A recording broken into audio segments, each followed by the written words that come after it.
properties. See.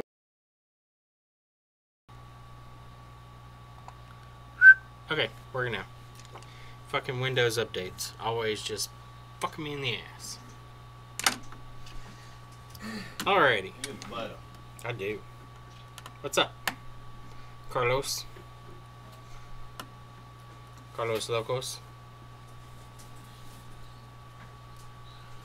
Audio. Yeah, Windows and its stupid fucking fall update, I guess, changed my audio defaults back. Never fails. Windows can make it worse. Alright, so last week, and I'm going to go back and revisit that one also, of Anthony's phone that had the baseband issues that I feel like we probably went way too far on fixing. Hopefully it still works. It should. Baseband seems like it's okay, but I need to put the PMIC back on. But it does seem like there's a common fault on the iPhone 7s. Actually, a couple of them that have to do with bending them. So if you see, this has imprints of caps all on the back side of it. So it shows us that there's been some pressure against this. I don't know if the frame... Yeah, the frame's got a bend to it right here by the SIM tray.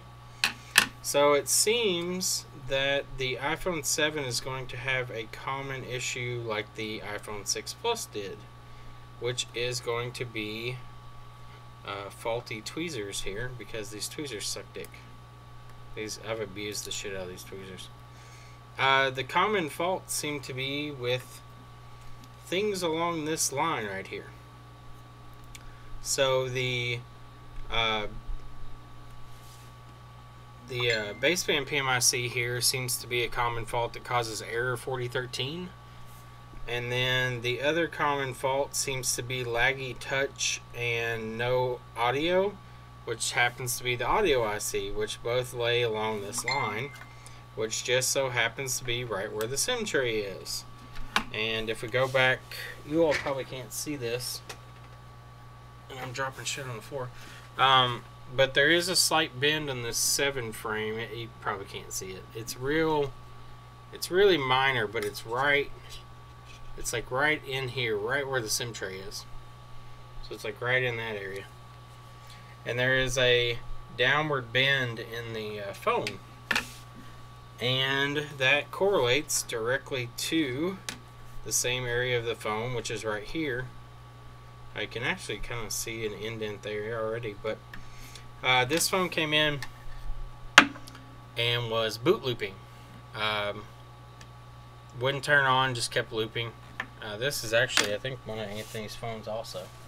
It is. Anthony gets all of the bent iPhone 7s evidently. This one was looping, and I tried to restore it, and it gave me error 4013, same symptoms as always. So I decided to test it by just pressing on the board really hard. I pressed right over where the PMIC is, which is right here in this corner. You can't see it right here. So if you flip it over, this is directly over baseband PMIC. So I pressed on it really hard, and the phone restored. Okay. Yeah, just have him test that hard drive, see if he can boot from it. If he can, then we got to figure out what's going on with that board. But so I pressed on it really hard, and the phone restored properly, and then it tried to boot up and it started looping again. So I pressed on that same section again while it was booting, and it booted up. So it definitely seems like this is an issue that has to go with the had 2 fucking days and broke it.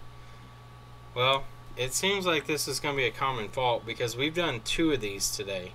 One of them being an audio, actually 2 audio IC iPhone 7s today, and this being the second error 4013 that we've seen from Anthony's stuff. So I suspect that the iPhone 7 error 4013 and audio problems is going to be very, very common. I think Wyman's kind of confirmed a lot of that, and there's other techs out there that have confirmed that they've seen the same thing. I asked on Wyman's thing the other day, what am I doing? What he thought, he said most of the ones that are 4013 on the 7 series are baseband related. So, based on what I can see and based on what others have said and what Wyman said, which he's a very knowledgeable guy, it seems like this is the common issue. 515 out of there. He's like, fuck this, I'm done. Bye. Bye-bye. Alright, so we're going to try to get this PMIC off without fucking ourselves. And we will reball it. And then we'll go back to the other phone that Anthony had sent in, which I still have over here torn apart. And we'll reball the PMIC on it and see if it still works. Hopefully it does. It should. But you never know. Also, I've noticed the iPhone 7s take quite a bit of heat to get things off. So, don't be afraid to bump up your heat a little bit on these to get things moving. I don't know if they did a better job with the ground planes in these or what, but they definitely take a lot more to get stuff off of them.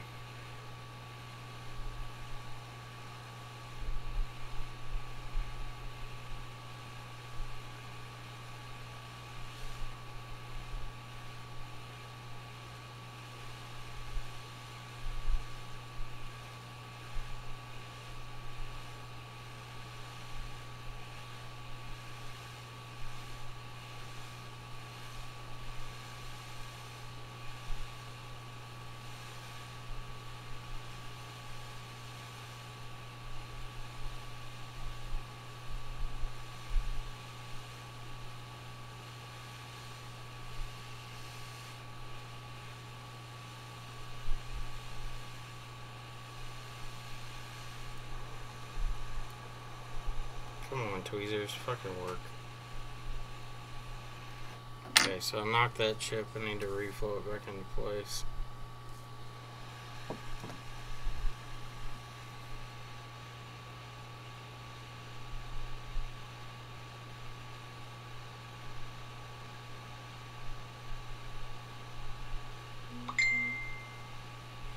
Okay. These tweezers are worn out. They don't pick up chips well anymore. Constant touch ICs? Yeah, pretty much. Yeah, we need all the fuckery we can get. Although every new phone that comes out, there's going to be new problems, so it adds a level of interest to these. I try not to stream the same things all the time, and I guess it kind of hurts as much streaming as we used to do, but I feel like people get bored of watching the same thing over and over. I guess I could do political talks, like Lewis does. People seem to like those. I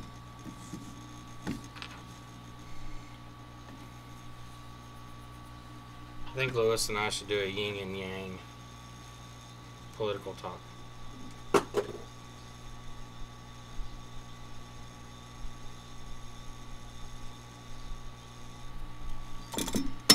Man, Captain Drop stuff today. The screwdrivers do not like the table today. Alright. Microscope light came in. Chuck, you're doing big things. Big things, Chuck. Big things. Talk net neutrality. Big businesses can suck my penis by lobbying and getting rid of net neutrality.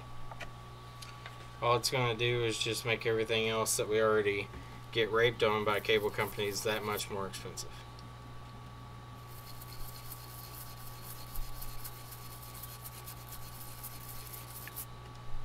Because let's be honest, fucking big business as far as internet companies go already are, unless there are the exception every now and then, like I think Google Fiber is a fair price for what they give you for home service. There's a local co-op fiber that's here. AT&T has fiber here, but I don't know their prices. But The local co-op fiber is $100 for 1 gig. But that being said, when you apply as a business, it's like $300 for 100 meg. So it's kind of ridiculous. I guess they're expecting me to have 700 people on the same connection or something. Apple Horizon machine. Apple will be sending out the Best Buy for screen repair, home button calibration. I mean, let's be honest. That machine is only for home button calibration. That's all it is. It doesn't have anything to do with the fucking screen itself. There's no calibration for the screen. I mean, I guess they could adjust the resistance values of the touch to see if, like, I think that's what they did with the whole aftermarket screens having issues after iOS 11. They changed like some resistance values or something in the software that were required. What's up, Andy? UK rules. Hey, there you go. We got a name with the name. We got nameception now. It's a free market, my ass. Cable companies in general are a monopoly, and it's ridiculous. Like, South Park nailed it when they did their whole episode about cable companies. Oh, maybe you should go find you another cable provider. Oh, you can't because we're the only one in the area. Oh, that sucks. Just start rubbing your nipples. Oh, well. What are you gonna do about it? We're gonna need you to be home from 10 a.m. to 4 p.m. all of November. I can't stay home all of November. Oh, well, I guess you can just go get another company. Oh, what? Wait, what's that? You can't go get another company? Well, I guess you'll just have to submit to our demands.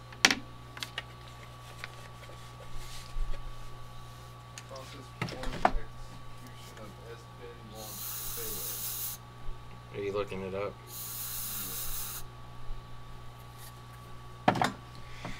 Alright, so let's break out our brand new stencil we got in the other day. Speaking of, we need to do our giveaway and announce those people. Maybe if I'm caught up, I'll do that. I'm gonna stream late tonight because I'll be here waiting to be picked up by my mom. Mommy's picking you up? My mom's coming to pick me up today. Okay. Woo!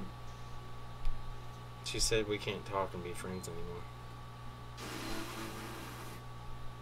She said that's the exact reason why. Because you keep doing that.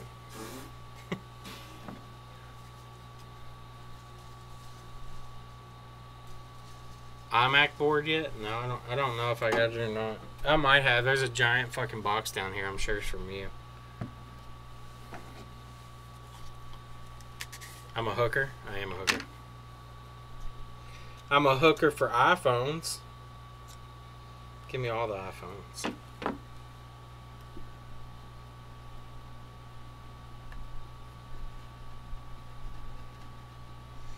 No, Ashley's got to pick me up. I left my keys in her car, so Micah had to give me a ride to work. I'm a bum.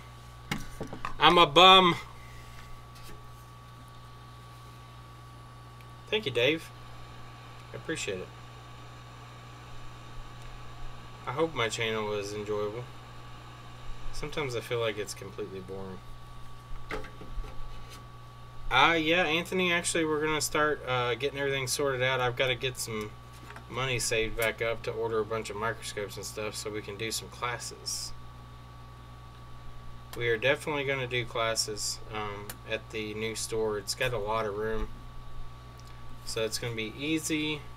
We should have enough space to do 4 or 5 people coming up at a time. What's up, Flash Repair? So we'll probably start out small classes, just kind of get a feel. I want them to be worthwhile. I want people to feel like they're not wasting money. So I gotta kind of get a curriculum together, see what people are looking to learn is the main thing, and then kind of price it out from there. Anchor products. The only Anchor products we carry are the cables. We carry the 2-packs. We sell the 2-pack of 6-foot cables from Anchor for 25.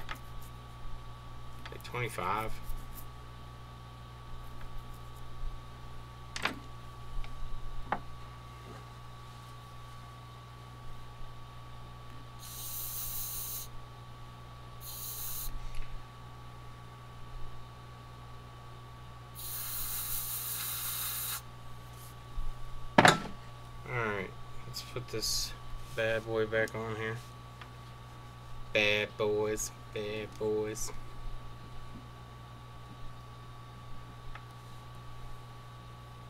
Alright, this should go back on much faster. Yeah, much faster than it came off.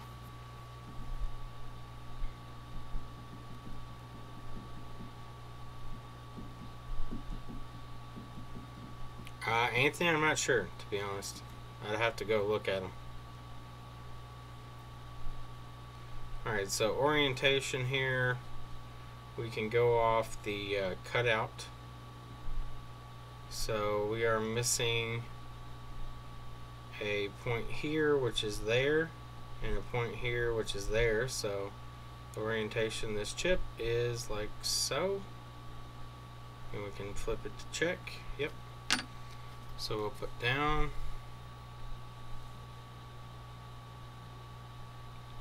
I've been trying to get this guy to reply to me. Well, he replied to me, but I'm waiting to hear back from him about the Amazon basic cables.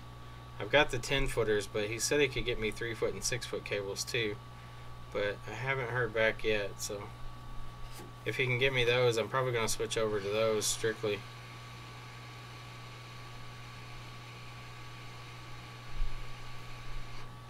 Just because of the cost effectiveness. They're good quality cables.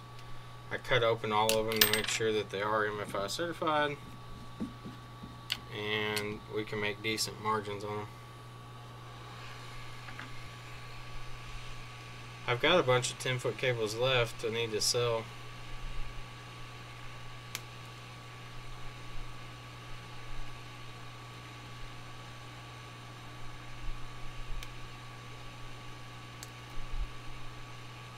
Okay, chip's starting to slide into place.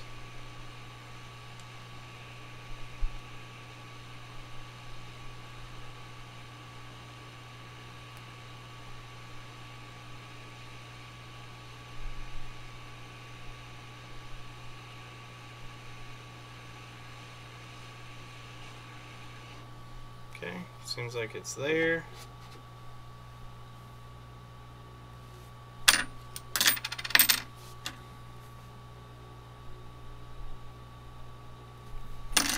Let's make sure that that chip is level. Yeah, it looks good.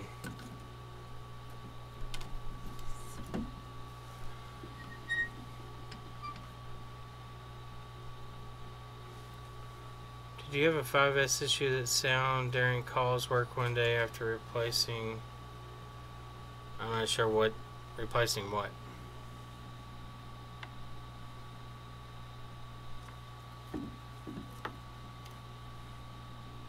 Okay.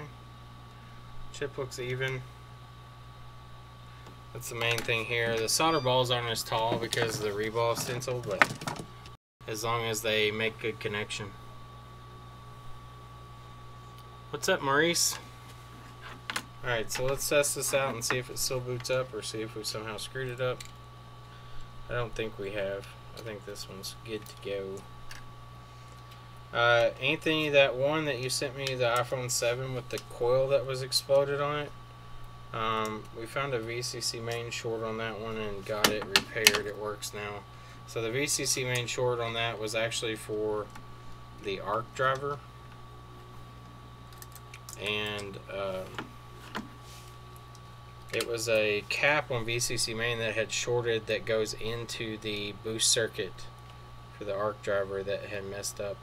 And since the cap shorted and drew a bunch of current that way, it went through and fried the coil. That's why the coil shit itself. Replaced the coil and the faulty cap, and it is good to go. I suspect that's something we'll see a lot of too. It's not the first one I've seen somebody talk about, so that coil will probably get burned up quite a bit. It's kind of a pain to take off. Takes quite a bit of heat. You gotta heat it up pretty good to get it off of there.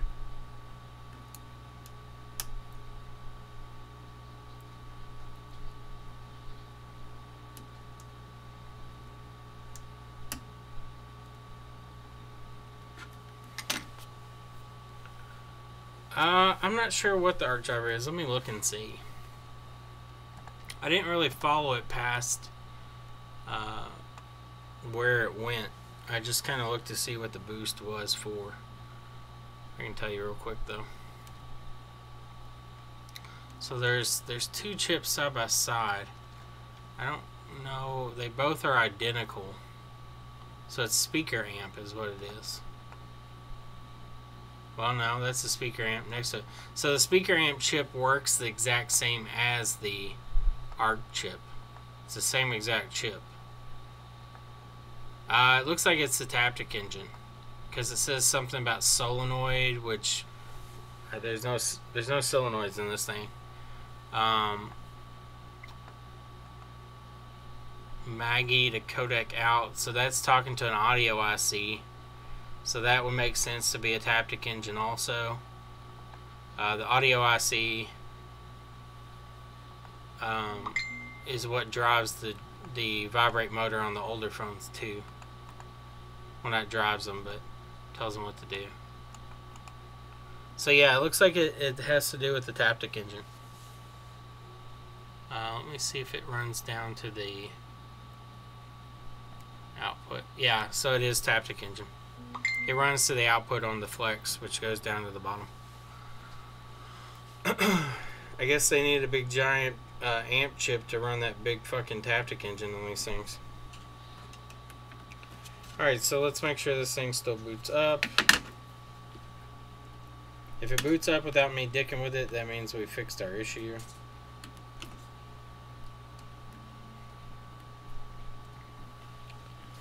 Before I had to press on it to get it to boot.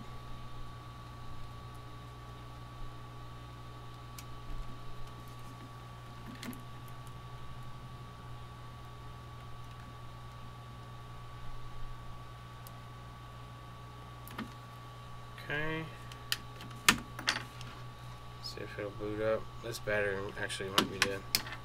This battery is dead. We have a charging symbol. We'll just hook this one up.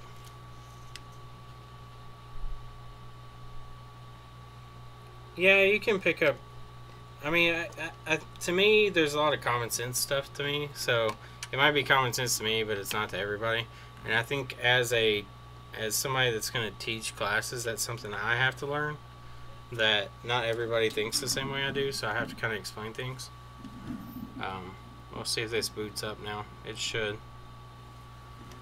Before, this thing would have looped already, so the amperage it's pulling looks normal. It kind of hit. There we go. So it's booted up now. So it was definitely baseband PMIC that was causing this one issues. I don't know if we have the passcode for this one, but this one's fixed. Yay! So so if you have a iPhone 7 that is looping, like Apple logo off, like in a split second, like Apple logo off, Apple logo off. If you try to restore it and it gets all the way to the portion where the NAND loading bar comes up and then it shuts off and restarts, most likely you're going to have a baseband PMIC issue. At least that's what I'm being, like, the symptoms are all the same, and obviously this one proves that that chip itself was the cause of those looping issues. So if you get any with audio problems or lagging issues, those are seeming to be all audio IC issues. And again, to recap, the reason those are becoming a common fault is because these are right along this exact line where the SIM tray is between these two shields, just like the iPhone 6 and 6 Plus where they had baseband problems with the SIM tray. The same breaking point is occurring here on the iPhone 7. So we're getting fractures under the audio IC and the baseband PMIC right along the same line. So at least Apple's keeping us in business. I'm trying to sneeze. Ugh.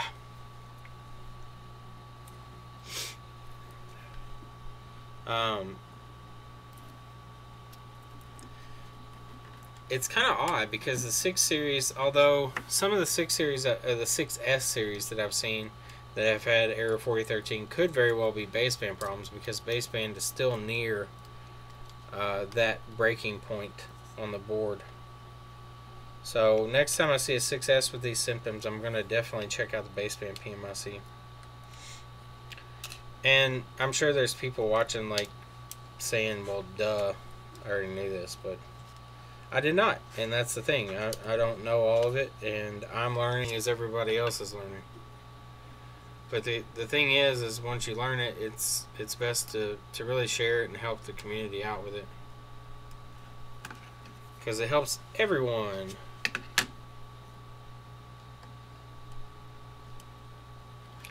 So we'll go ahead and put this one back together, and then we'll go back and hopefully, fingers crossed, I haven't fucked up the one for Anthony from the prior one where we took baseband off and reballed it. And we can put that one back together and it will work also. Or it'll restore and give me an error -1 and I'll cry. Either way.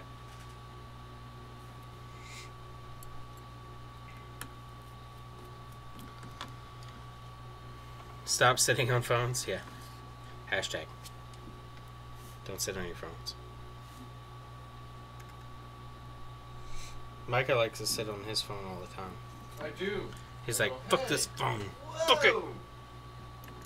Crunch.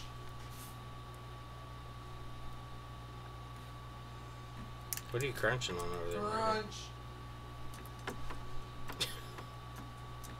What are you crunching, Micah? Crunching your mouth.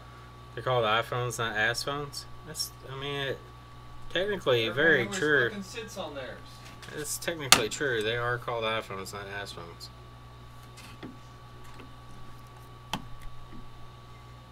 Hashtag keep sitting on phones. We're gonna have a hashtag war. I'll hashtag your hashtag.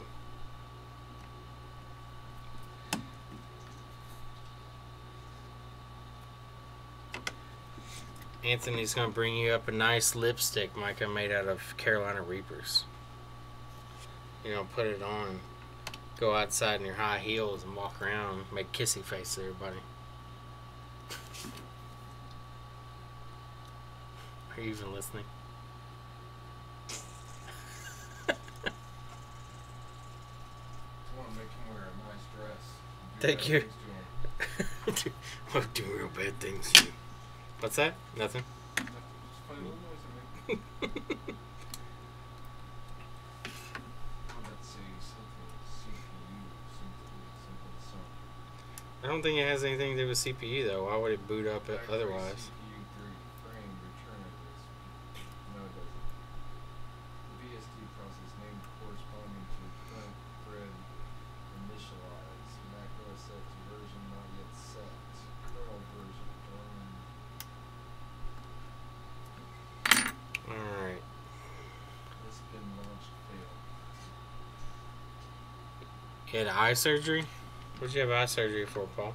You have cataracts? Get them lenses replaced? It's called an iPhone, not an ass phone.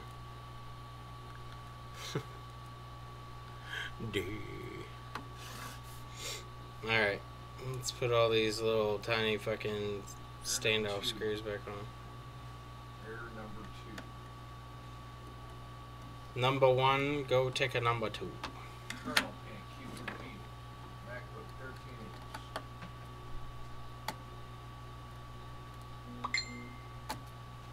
CPU 2 color.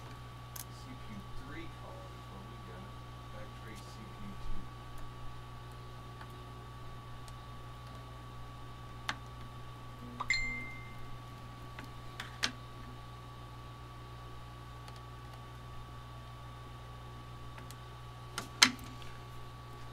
Are you getting closer, Micah?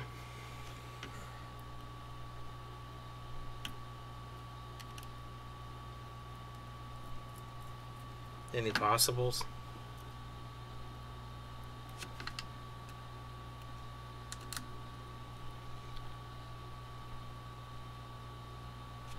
Oh yeah, retina issues. This is saying that the internal drive's corrupt. That's what I'm saying. Yeah.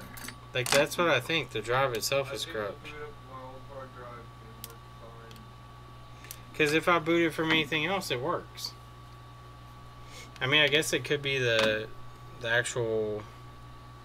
Let's see what it says solved. So let's see what the solution... Oh, this was the solution. Show the solution. Reformat it. Oh, was it? See what... Well... What about their data? See if you... Can you... Well, you can't read it. Fuck. And he's going to be closed tomorrow. Well, Thursday it is then. What do you want me to do? Take it over there and have them back everything up and then... Actually, just go ahead and You can probably do a time machine. Just go ahead and format it. Fuck it. Just go ahead and format it? Yeah, Are you fuck sure? it. Yeah, fuck it. People won't get mad? I already had told him that I thought the drive was bad, so... That's a lot. It's not a lie. Technically it was. Well, this is saying... This is saying what? I'm surprised Discord... This is saying, if you do need a whole new drive, think about getting this. They're saying that it could be fucked too. Okay. But he said he ran this check on it, didn't he? Yeah, he did run this check. I watched him run this check. It took forever to do it though. It was kind of odd. It took a really long time for it to run first day. What issues are we having? With what? Oh, we got a MacBook here that's giving us a kernel panic on boot whenever you boot from the SSD, but the SSD, whenever you run, whenever you mount it and you run disk repair or disk warrior on it, it reads fine. The SSD drive slot doesn't look bad. I don't see any issues around it. Liquid damage on the board was fairly minor. Mostly it looked like it hit the keyboard more so than anything else. Alright. Let's put our last shields in here and then we'll move on to our next one.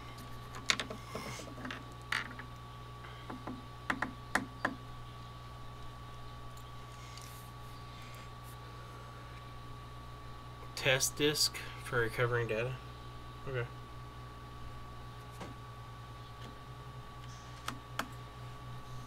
We've got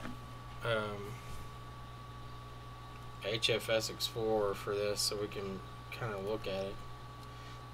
Problem is, I don't have the socket for it. Since Mac has 17 million different fucking SSD slots, I didn't feel like spending all the money on them. Considering we have a Mac authorized guy right across from us that has all of them, so we kind of just bummed across that. What's up, Freddie? Thank you for sending me that stuff. I mucho appreciate it. Awesome. I finally, also along the lines of that more C, Freddie, I finally got my UFS reader back from NewProg. They sent me a new one because my old reader was bad. So it took 6 months for them to finally realize that my reader was faulty, and I finally got a new one, and I popped in one of the chips I had removed and reballed a long time ago, and it read immediately. Dropped all the data off of it. Was very happy.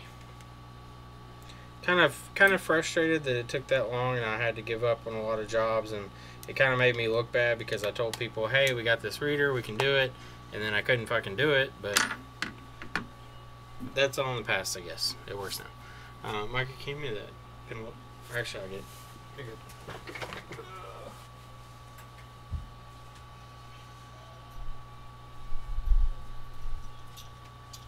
What's in this box? Oh, I don't know. It came in today. Hey, Micah. UPS. Dang, Micah. How long did it take them? Well, I mean, it's been 6 months since I ordered the new prog.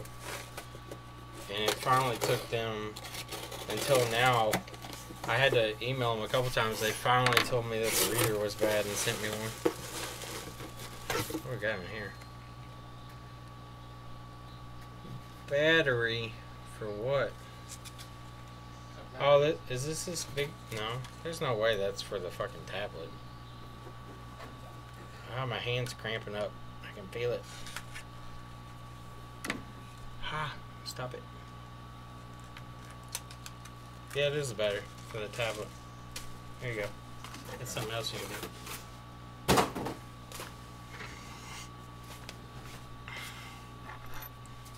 Ah, fuck, my hand's cramping. Yeah.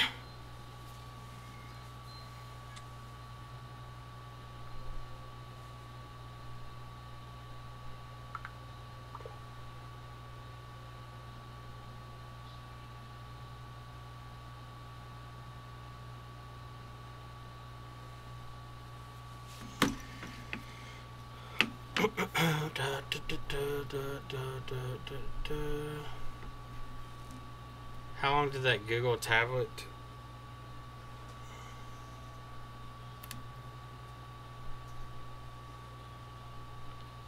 The tablet one, I'm still waiting to hear back from the guy. That I tried to use the service that we use, but for some reason the bootloader on it's locked, and I tried to run the unlock on the bootloader to be able to put it into recovery mode to bypass it, but it won't let me. So I'm trying to get that sorted out, Anthony. I actually contacted the guy, but he said he was out on vacation, so I'm trying to get a hold of somebody else about it. I was hoping I could do it. We've done several FRP unlocks on different devices, but for some reason this one, I'm kind of worried that it's going to require JTAG to get around the bootloader being locked, but because they said you could download a file through Odin to get it to go into like the recovery mode to bypass, but it didn't work. It tells you as soon as you try to upload the file, it says this device is FRP locked, cannot upload. Which tablet? It's the big fucking new tab, whatever the hell it is. I don't know, this one, this big fucker, the 10.1, the newer one. I think it's the Tab E 10.1, one of the new ones or something.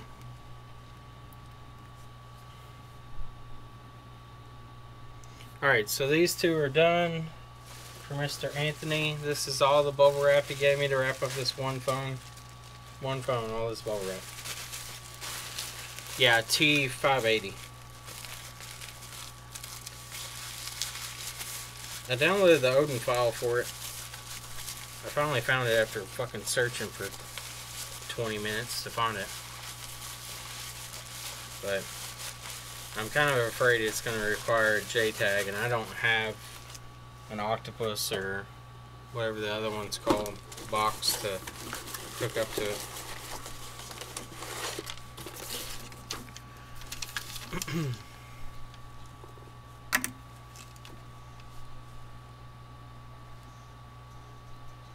$800 for data recovery?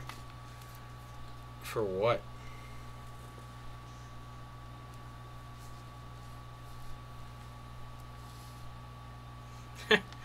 Invoice number 666 for the boot looping iPhone 7.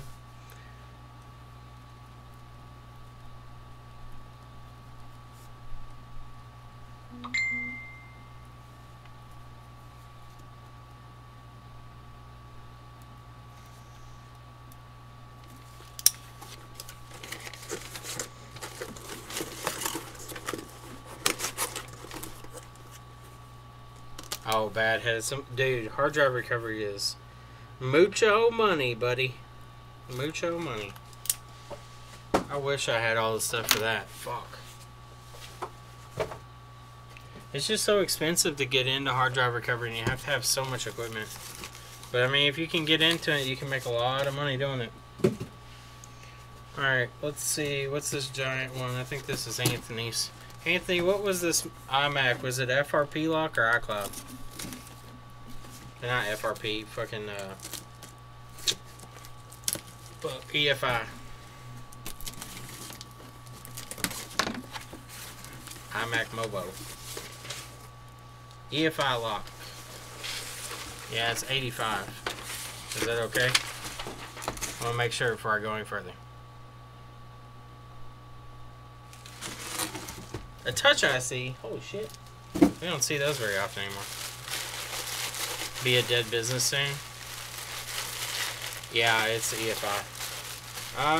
Hard drives, I mean, physical media, I don't think will...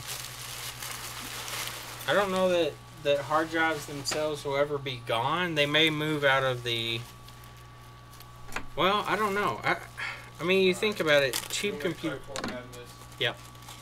Cheap computers will always have the cheapest parts in them, and SSDs, while not as expensive, still aren't cheap. So, what do you want? What's Sierra?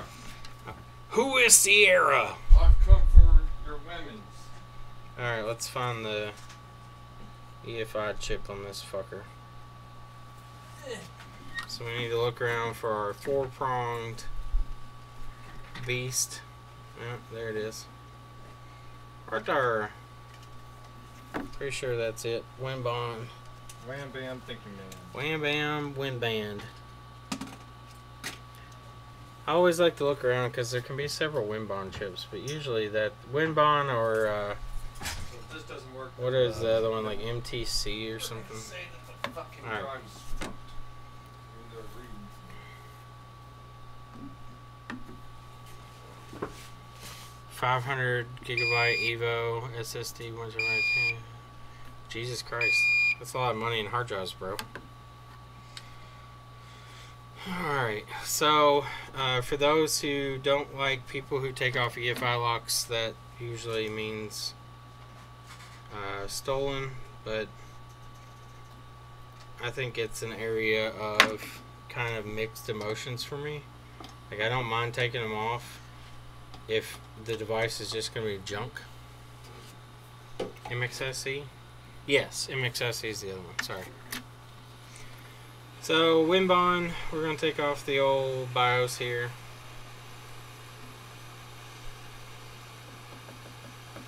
And we're going to take the EFI sector off. I'll show you how to do it. I do not recommend doing this if you know somebody's just going out and literally taking people's shit. But if somebody sells a device that's locked, I don't see any issue with it. But common sense here. If somebody keeps coming in every other week with iCloud locked or EFI locked MacBooks and stuff, you kind of fucking know that they're stealing them.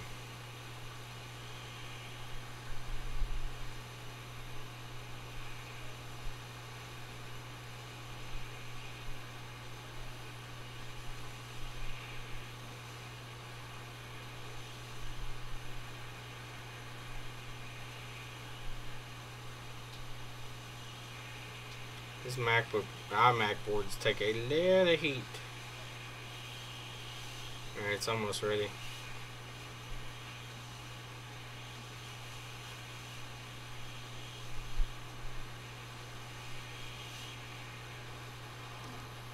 Okay, I'm going to mark on the board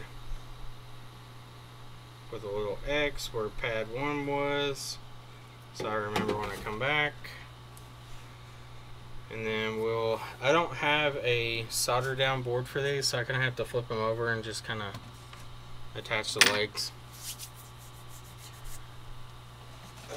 Let's get our programmer here, which still has our spider legs all over it. Spider legs, spider legs. I've seen people try to do these on the board, but you can't because of the voltage required. It kind of fucks with it. So let's find pin 1, and pin 1 we will make on the same side. We'll stick that down, and then I'm just going to go through and solder these jumper wires onto them. Make sure I got the right one. Okay. Correct one. I'm gonna try to, yeah, dead bug. I'm gonna try to solder these with my left hand, which is not my dominant hand, so it might be a little wonky. There's one down.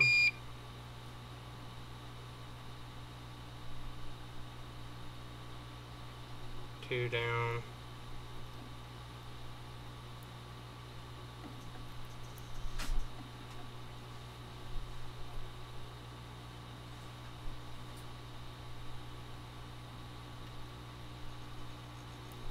Three and four. Now we'll go to the other side. And if you're wondering how I know which one goes to which, it's pretty much just reverse order. Inside to outside on both sides.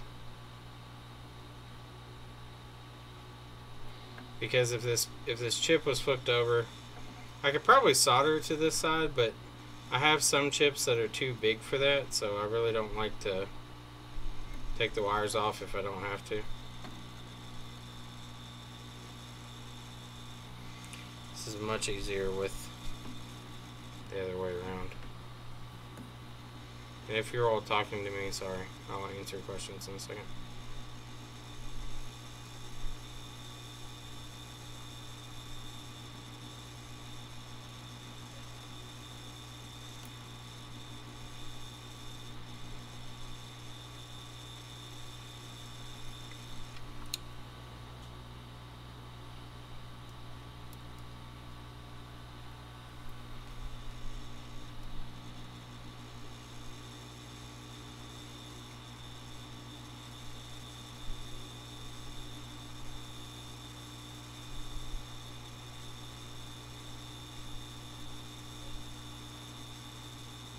Alright, so that is wired up. Okay, Freddie, thanks, man. Appreciate it.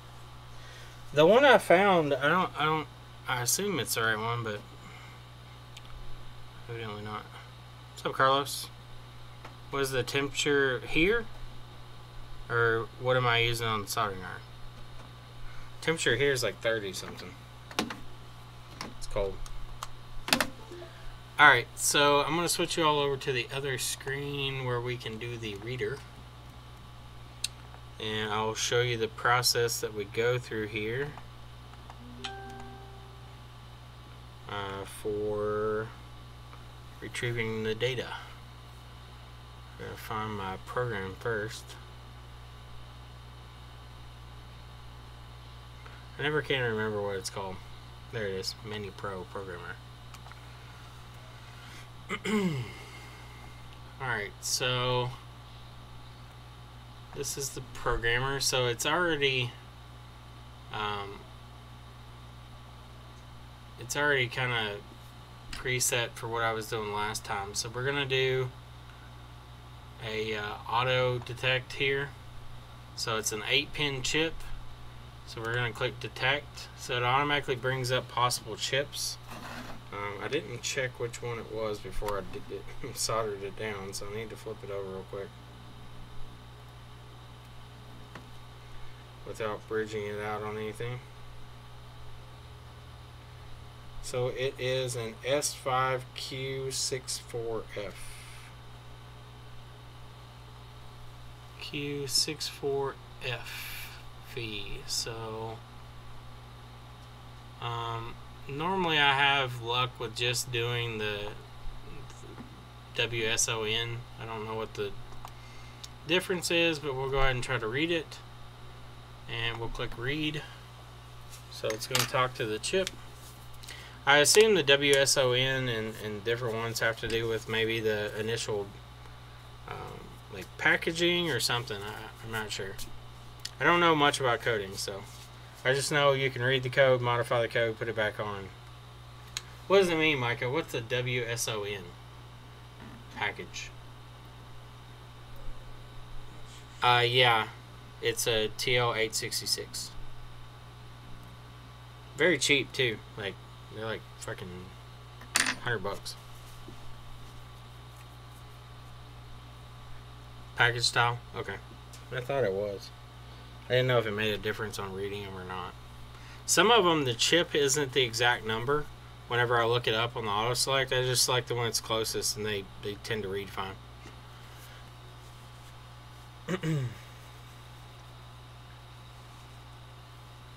Yeah, Lewis is up now too.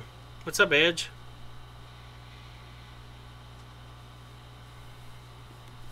So we'll let it read the code here, and we're gonna want to do it twice to make sure that that we get a good read off of it, just in case this fails for some reason. But it's pretty hard to mess up. When do I?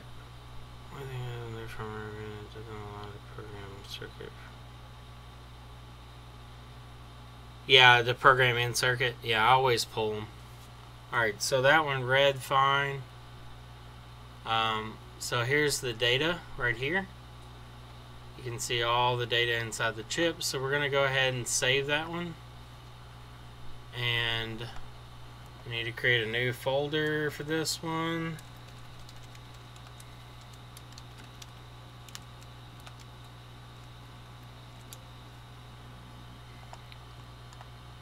And we're going to call it iMac. We'll save that one. It's saved, so we're going to go ahead and reread it again just to make sure. When am I going to have the classes? What will price be? Well, price will really matter on what you want to learn. So, like general IC replacement and stuff, I can teach you much easier than I can like diagnostics. So I think Jess's class, I don't know what she offers, but I think it runs around $2,000 or right in that range. I don't know if it includes housing, but I think it may. I'm not sure. I suspect for my classes it's going to be like a 3-day thing, so it'll be a Friday, Saturday, Sunday situation, so I won't charge as much because I won't have as much time. I'm not sure how long Jess's are. I don't know if they're 3 days or if they're a week or how long they are, but for the big one, it'll probably be in like the 1,500 range, right in that area. And that's going to teach you everything that you want to know and what I know. I'll teach you how to find shorts, how to replace ICs, how to reball, how to read a schematic, how to address common faults, how to diagnose those common things, and just see like what you know and kind of build on that. Because I mean, you may know more than somebody else does, so me teaching you the same thing may be kind of useless for you. So we're going to do iMac 2 for this one. Alright, so those are saved. Now we want to go in and find a section of text here. We don't want hex, we want text. We're looking for SVS, money sign SVS. So right here is the start of the EFI string. So we're going to go and look. So we want to highlight from here all the way down until we see FF. So we're going to highlight all of this, and we're going to right click and hit fill block, and we want to fill that with hex value FF. So that's correct, and we're going to click OK. And now we've wiped out the full section of the BIOS that stores the EFI password. Now, one thing you have to keep in mind, I think if the hard drive has it still on there, it can relock it, so you may want to be careful with that. If it relocks it, you have to redo this over again. So maybe best thing, if you can get data off the old drive, do so and then format it. Hang on, this picks. I need to pick up. My pick got stuck in that tablet of what's his name? I don't know a whole lot about that. It's just something I've heard that it's a possibility to relock itself. So make sure when you do this that you keep in mind they can relock if the hard drive isn't formatted in some situations. Now, that may not be true for all of them or not, but I'm going to go ahead and save this. That way I have a copy of it. You can use these to write serial numbers too, so it's always good to keep a copy of the dump. And then we're going to go ahead and reprogram this chip with the new code. So it's going to erase the chip first, and then it'll rewrite it.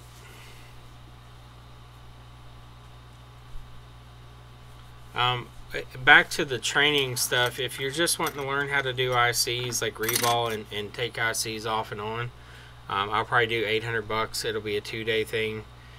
We'll do everything from like simple stuff like touch ICs, common things that you'll do, all the way up to harder things like NAND. That will be included in some of the bigger stuff too. And really, if you think about, like, some people may look at it and be like, well, that's kind of high, but if you really think about like the amount of money put into it that you'll make off of some of this stuff, it's pretty crazy. I mean, you can pay for just a reballing class and 10 repairs. So, but I don't want to be crazy expensive because I can't spend as much time as I would like to, but I think I can teach quite a bit in 3 days worth of classes.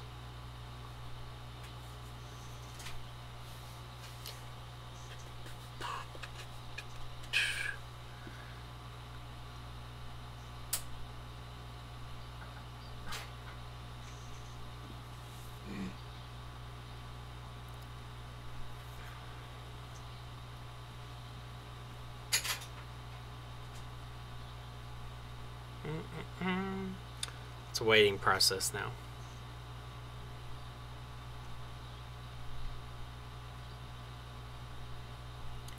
You know, learn schematics. Yeah, schematics is something that takes a little while, but they're not crazy complicated.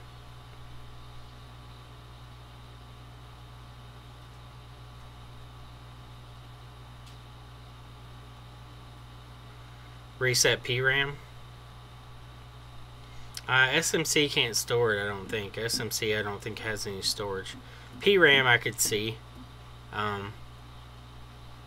The one that I did the other day, Micah, the iMac, when you boot it up and held Option, it lets you go into everything, didn't it? It wanted to go into, it said like internet restore or something. Like Yeah, yeah, when you held Option. yeah. Yeah, okay.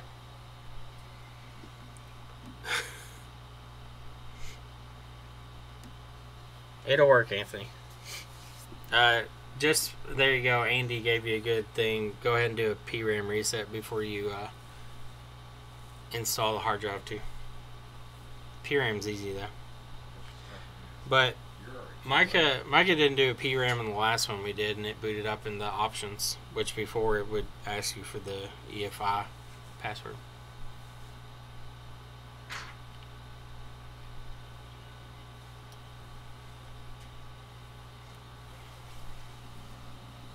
I really don't think there's much you have to do beyond this. I mean, not in the old stuff.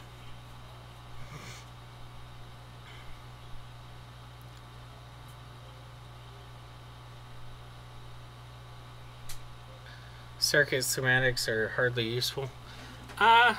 Sometimes they are. It really depends on what you're doing. The circuit schematics are only really helpful if you're trying to figure out how the chip works.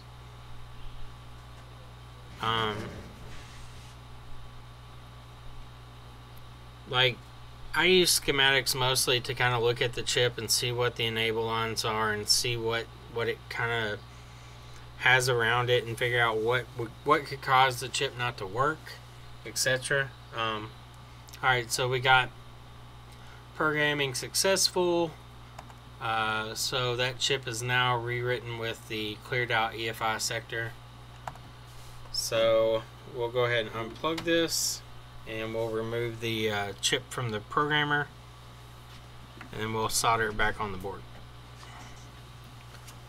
Customer has an iPhone 6s. They updated the device, went into recovery mode. It was able to get it out of recovery, but now it's boot looping.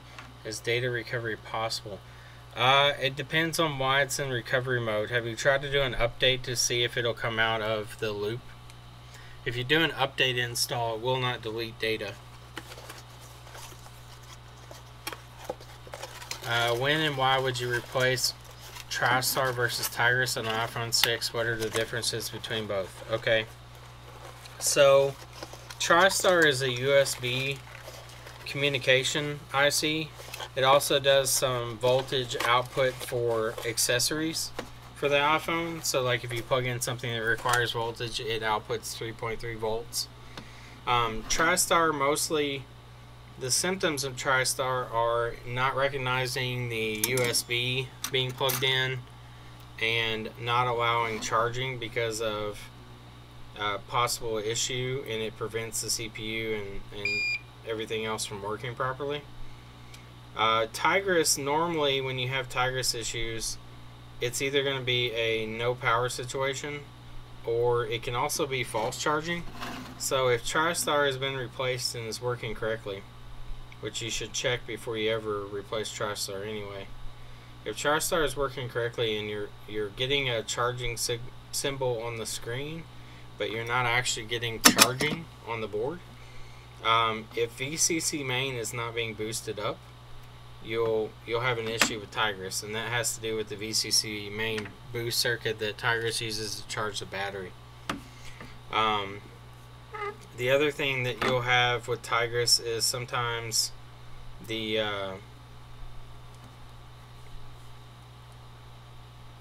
phone can be booting itself over and over without you pressing the button, and that can be Tigris being faulty, because Tigris has a boot line that tells the phone to start up, and if that's messed up, that can cause issues. Other symptoms of Tigris can be no charging due to the PMID capacitors for Tigris, but most of the time Tigris is only replaced if you're having an issue where the phone says it should charge but isn't charging, and the VCC main voltage when the charger is plugged in is not boosting up, and you've ruled out TriStar.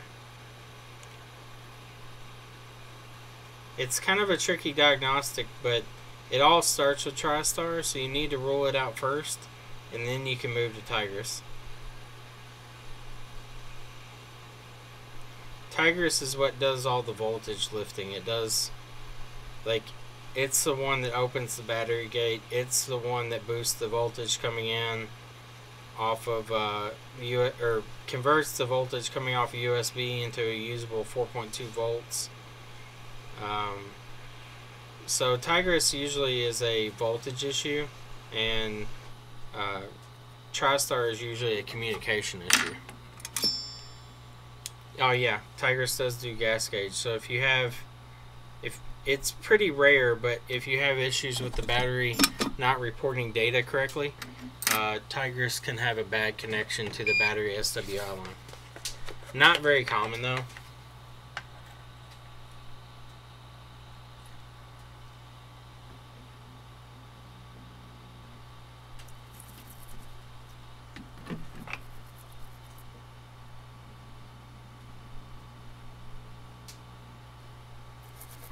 Charging port.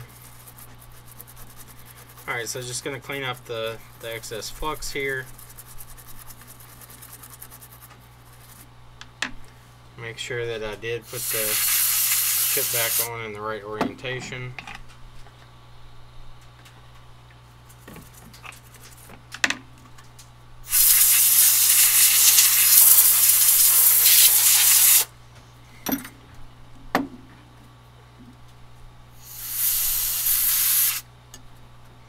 It is in the correct orientation. I can still see my X mark I put right here.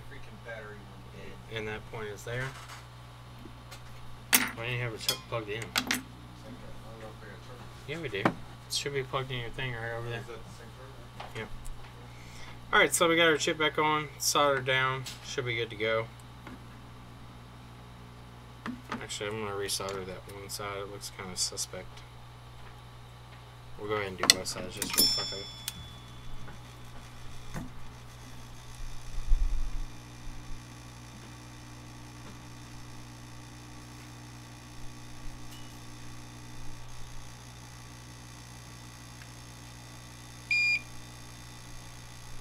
Alright, now it's definitely soldered down. You all can't see it. I'm over here showing you nothing. Different type of charge, Chris. Then I've got it up here by me. Alright. We have all MacBook chargers, Mike. I have all your mom's chargers. You have nothing of that. Oh, Chris. Here we go.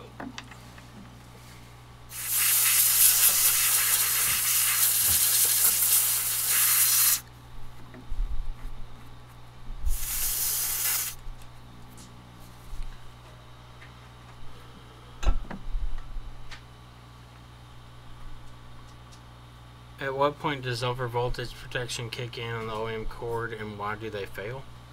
The main reason I could see the overvoltage protection failing would be input current. It could also be caused by a short downstream and it not being able to catch it fast enough and actually burn itself out. So, like, USB 5 volt is its own line coming into the phone, and that current protection there is mostly, it's not fail proof. Like, it tries to regulate as best as it can, but it can still fail. So a perfect example of that is every MacBook that has a fuse on the backlight filter, or on the backlight circuit.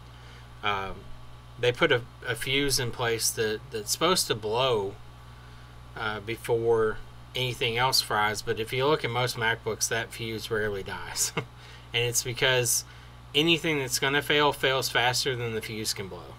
So even though they're fast blow fuses, the same thing comes with overvoltage protection and stuff.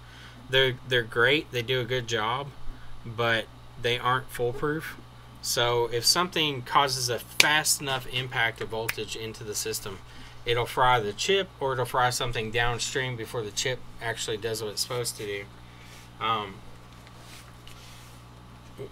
Why they fail, I would guess most of the time they fail in the cable itself due to the brick that you're using. It's not just about the cable in these situations. You need to have a good brick, and having a good brick putting out a really consistent voltage goes a long way, because the cable can only do so much. The cable's there is kind of a regulatory thing. Like, it's supposed to be able to be like, hey, there's a little fluctuation here, we'll kind of calm this down, it's all good. If your brick's just over there just like, I'm going to send you 7 volts this time, maybe 4.5 this time, and just all over the place, and there's so much ripple in the line, it can really cause some problems. Had a customer asking about a non-OEM brick and OEM cable. It's not necessarily that you need to have an OEM brick, but you really need to have a brick that puts out a good quality power. You can buy aftermarket bricks that are really good. I use RAV Power. They're really good, really affordable and quality company. Anchor is a great company. Belkin's a great company. A lot of these companies put out good quality products.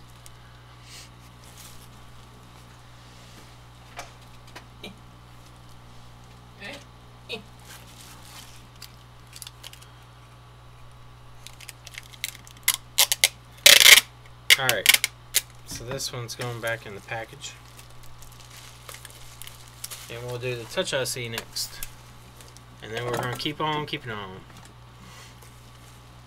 A 5 volt 2 amp brick. Do you know who makes it? It is fixed, Melvin. It's going out. See, you know it's yours when there's 78 pounds of bubble wrap.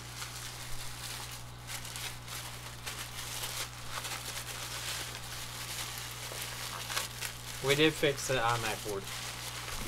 It is programmed and ready to roll.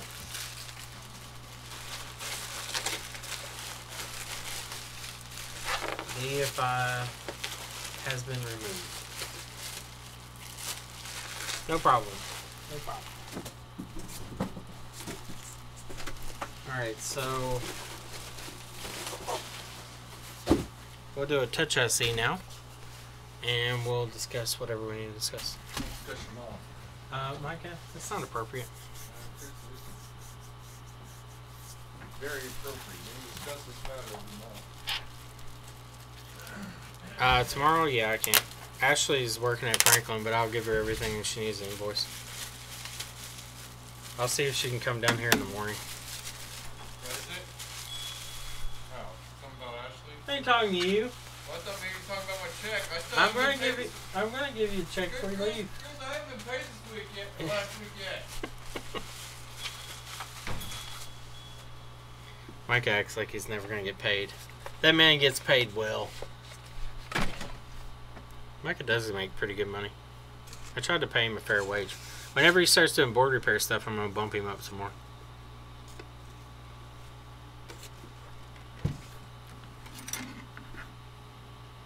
The bubbles? What bubbles? You mean the lights?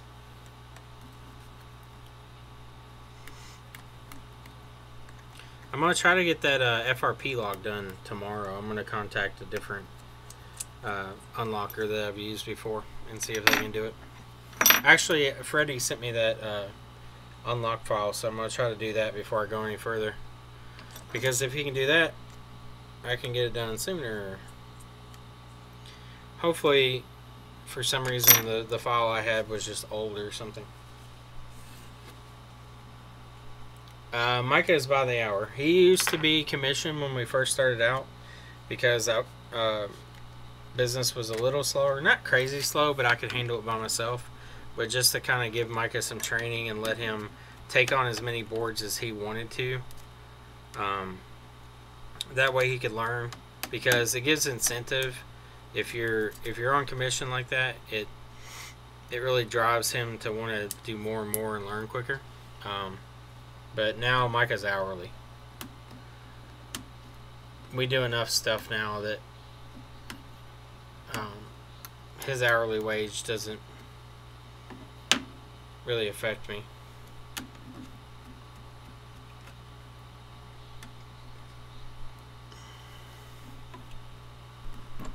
I didn't test this one yet, and I always should test them.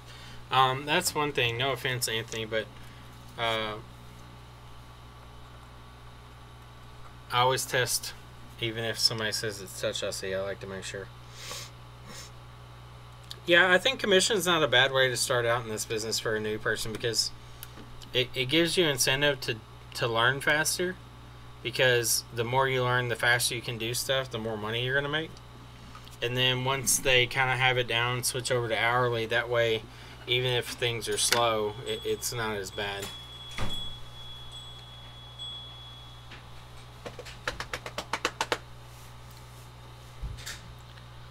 Micah's a boss. Mom's boss. It's pulling your mom's nipples out there. Diode mode reading for VCC main on a 6S, and I have no test port at the moment. It's kind of low on the 6S. I think it's like point 0.2 something or 0.3, somewhere in there. It's a little lower than the regular 6 on the 6S. Not crazy low, not 0.2, but like 0.27 or something like that. You bend the shit out of them. Alright, so there is no touch. So we're going to do some testing. We're going to press, lock, and unlock. Still no touch.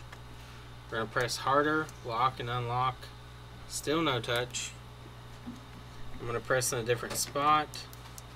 Lock, unlock, nothing. Alright, so normally when there's no touch at all like this, that means we're going to have a fracture completely on that M1 line.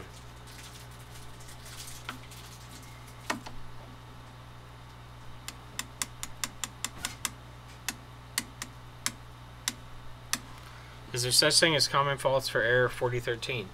Yes. Depending on the model. So, we were talking about it earlier in stream. I've seen multiple iPhone 7s lately, all with error 4013.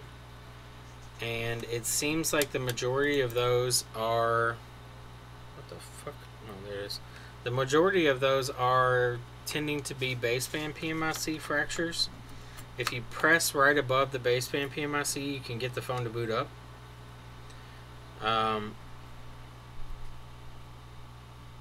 And if it does boot, you know you can just take it off, reball it, put it back on. there's also Error 4013 can also be NAND on the older ones. Not always, but NAND is a common fault for like the iPhone 6 and 6 Plus series. 4013 though can also be a complete nightmare, because 4013 just means that there was an issue during restore that occurred just randomly. I mean, you can cause error 4013 by unplugging it at certain times during restore, so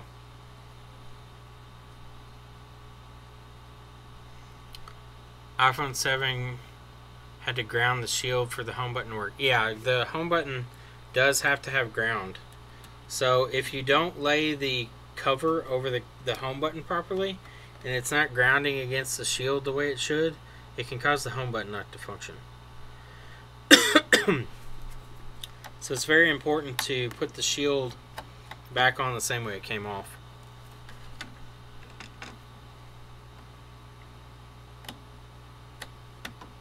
But I have seen some where the shield wasn't put on correctly and the home button didn't work. 4013 bad battery? No, not normally. 4013, so during restore, 4013 can't really happen due to battery, because the battery is not used until the phone comes out of recovery. The phone actually runs completely off a USB voltage while restoring. That's why sometimes when you get an error 4013, it can actually be the USB port itself. If the voltage coming out of the USB port is not high enough or not stable enough, it can cause the phone to shut off during restore. You can actually restore devices without the battery even being hooked up sometimes, which I have done. Battery issues. If a battery has been faulty and in the phone for a while, the common error we see with those is error 26, which means that the phone has to be restored. There's not really any way around it.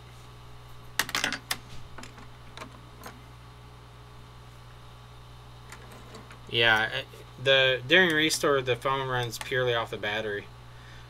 You can actually see that if you have a DC power supply and you hook it up to a phone and then hook it up to a computer with the USB and then do restore mode, your USB power supply, or your power supply will drop to no amp draw, because it runs completely off USB voltage. Alright, micro soldering. Appreciate you stopping by. Thanks. Winds blowing at 26, gusting 35. Fuck that. Some strong winds, bro. But yeah, it's interesting that even if a phone has a dead battery, you can put it in DFU mode. So it kind of shows you like the phone doesn't need really the battery to restore. I restore iPad minis without a battery hooked up. Normally, once you get them in recovery mode, you can just restore them with the USB cable attached, and then when they try to reboot, they won't boot up. Alright, Bobby. See you, man.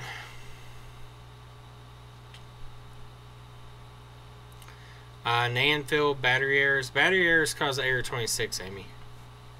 If the NAND gets filled up with battery errors, you normally get a 26 or 27 error. We actually had an iPhone 7 that was liquid damage that had error 26. After we removed the short and we put a new battery in it, restored it, and it works now.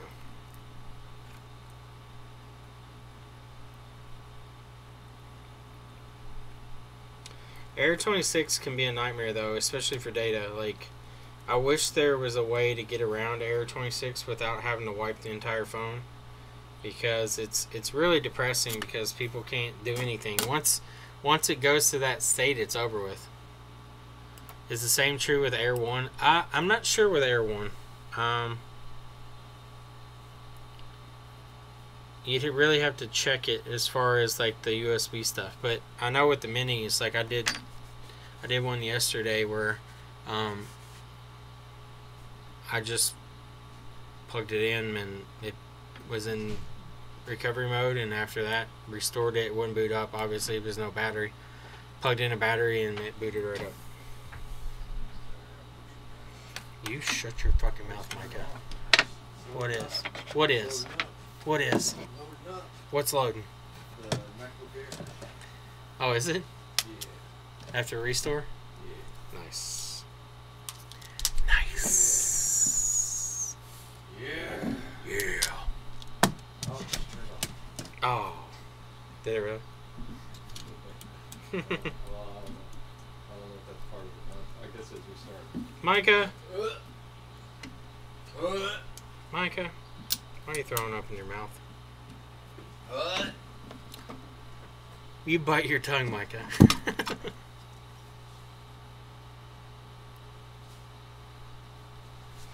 Alrighty. Let me see if I can find a checkbook and write your dumb ass a check. You write me a check, Chris. I will. $5 million. $5 million. I don't have that much. Chris, I don't care. I wish I had The $5 bounce million. is it's your fault. Uh-oh.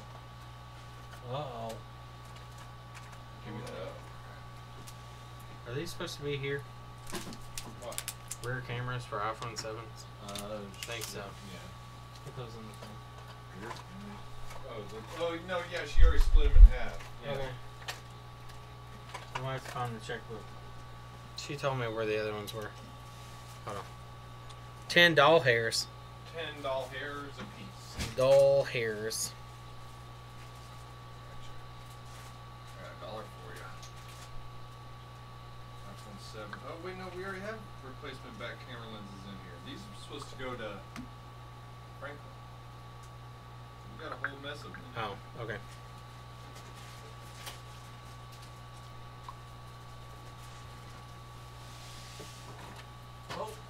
Oh, shit. Oh, shit.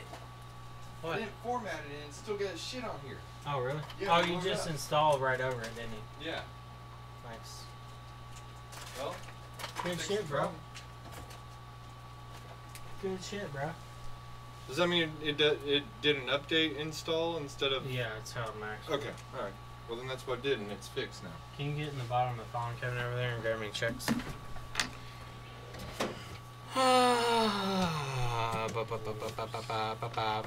What temperature do I use? Well, that's really relative, but I use 350 at 50 airspeed.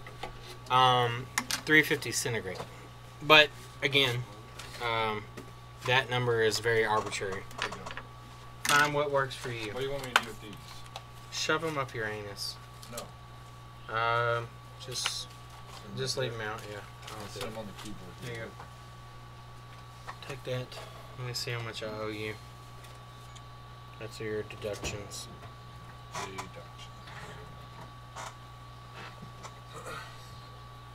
Cool beans, huh? After we hold out your Huh? takes as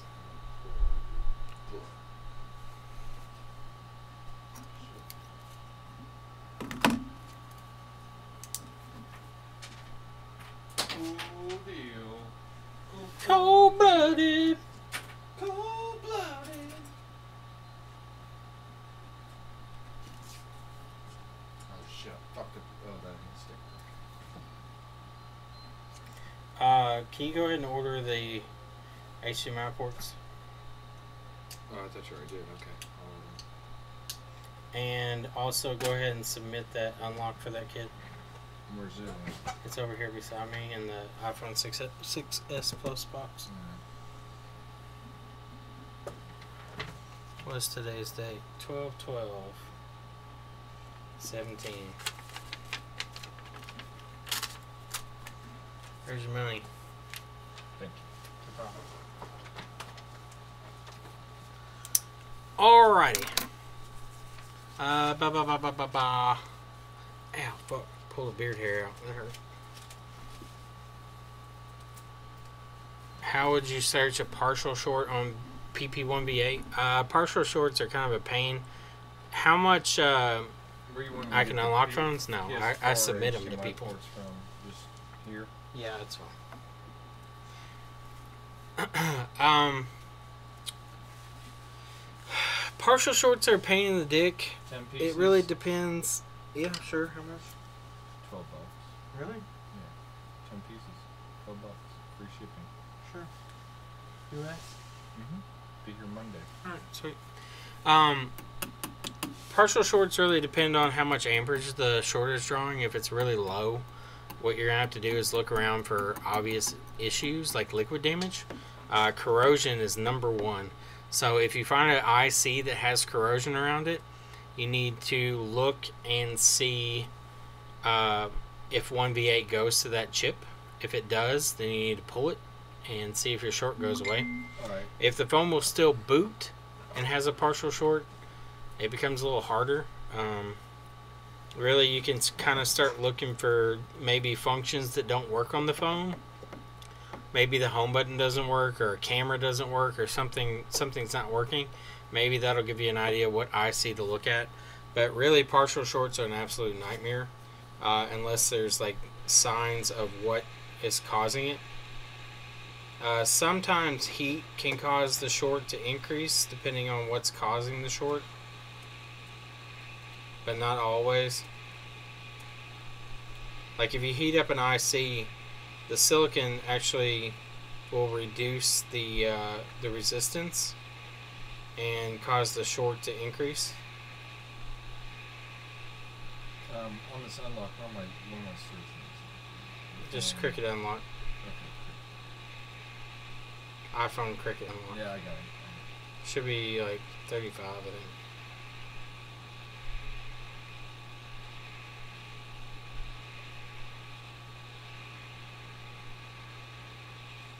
Okay, this chip should be close to coming up. We're gonna start tapping it. There, it's moving. There we go. Chip is off. And it's kind of unclear for you all, but like I suspected, since we had no touch at all on this one, I suspected that pad was completely fractured. And if we zoom in here and look who's fucking missing.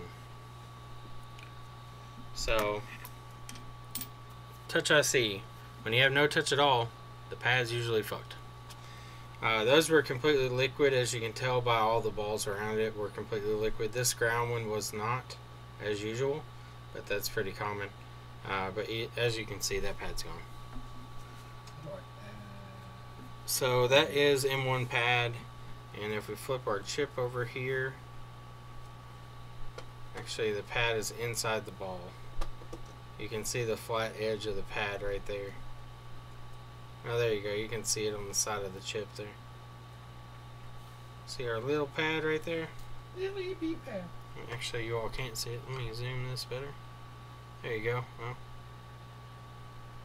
you can see that pad now a little bit. But yeah, so very common.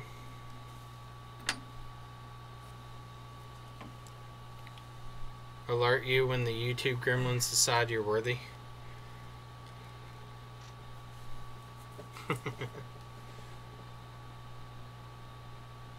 kind of dread the day that we get, if we ever get to Lewis's size, because man, it's fun to sit there and just see how many people have no life and just sit there and write stupid shit all the time.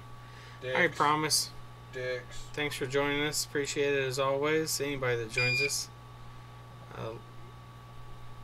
Getting to talk to people on here makes this a little more enjoyable than just sitting around doing this in the silence while Micah stares off into space. What's that one? This is that guy's phone. Is that a 6S Plus or 6S. With no touch. Yeah. Oh, no, that's right. Oh, did you just turn it off and turn it back on? Yeah. Oh, cool. Magic. Magics.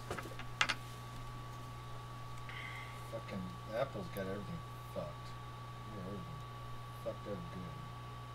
My iPhone's been glitching out big time. Yeah, I mean, Anthony, that's true. I think with a wider viewer base, you can reach a lot more people, though, obviously. So,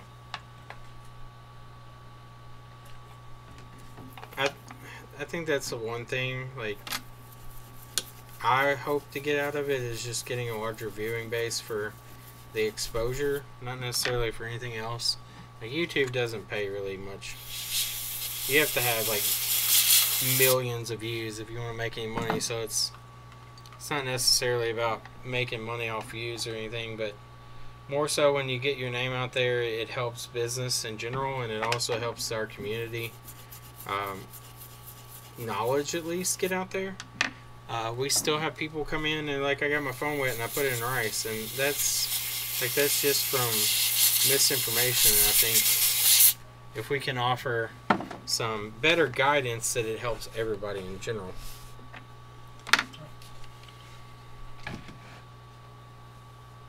You're gonna stream where you're encouraged to write stupid shit in the chat. What's up, Nate? So we need to go ahead and scratch off this path for M1 and run our jumper. Done. Done and done. Donezo and donezo. Just put that on the to-do. Right. Write it on the board that's been submitted. Right. And write the other things on the board that need to be done. All right, you on the board. You better not. Alright, so in this situation where the pad's missing, which we don't get many of these, we're going to have to run a wire all the way down the length of the via and the... God damn it, I keep knocking off screwdrivers today. The via and the trace all the way to the pad. So we'll grab a little bit of wire here, as we always do.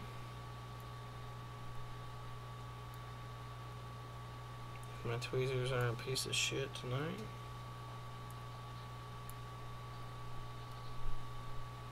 Overly long piece of wire there. Alright, and now we need to tin our trace first. So a little bit of solder down. Done for PC Whisperer? I thought you said it was done. Okay. Didn't you? Yeah, I'm pretty sure it is. Yeah, you were the one working on it. I'm pretty sure I got it done. Yeah, you said it wasn't charging, right? And you swapped out the battery. Oh, the battery. It is the battery, right. Yeah. Because they had some junk-ass battery in it. Yeah. Alright, so... let's grab our wire here and let's straighten out the end of that wire a little bit. No proximity after touch IC repair. All cams, mics work. Reflow the common area for fix. No luck. Can Cumulus cause this? No, Cumulus won't cause prox issues. Proximity is going to be strictly probably a floating like resistor or filter or something. Like one of those is probably fucked up. See if I can get some tweezers that are worth a shit here, so I can actually move this wire around. So I need to go ahead and tin the entire length of this wire, because it's going to have to run all the way down here. Now what I'm going to do, if I can grab it again,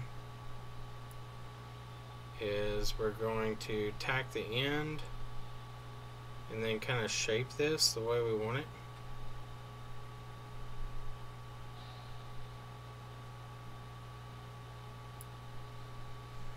Okay, that's pretty close to how I'm going to want it. So, tin up our end a little more. Tack that wire down. There we go. So that wire is tacked down in place where we want it.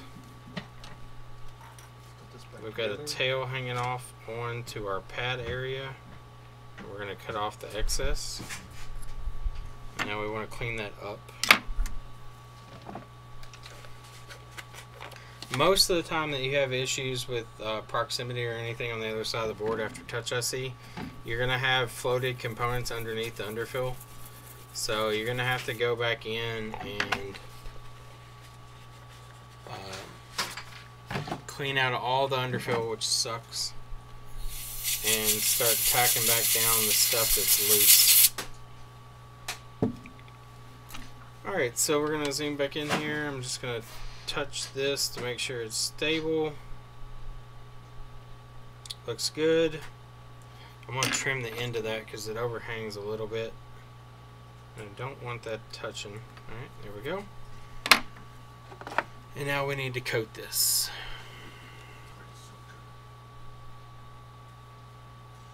Nate also checks the FPC, and I believe there is a component over to the right that can be shifted and cause proximity problems.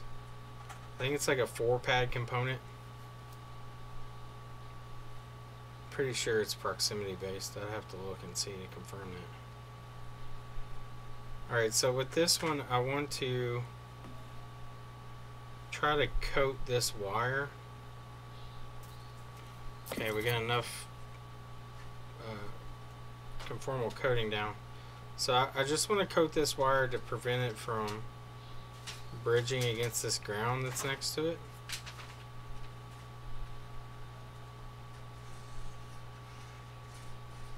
So that wire is completely surrounded in conformal coating now.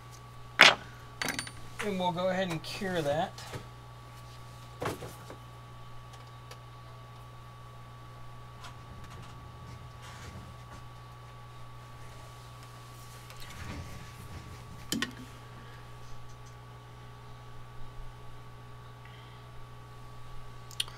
Motherboard shitter, what's up, man?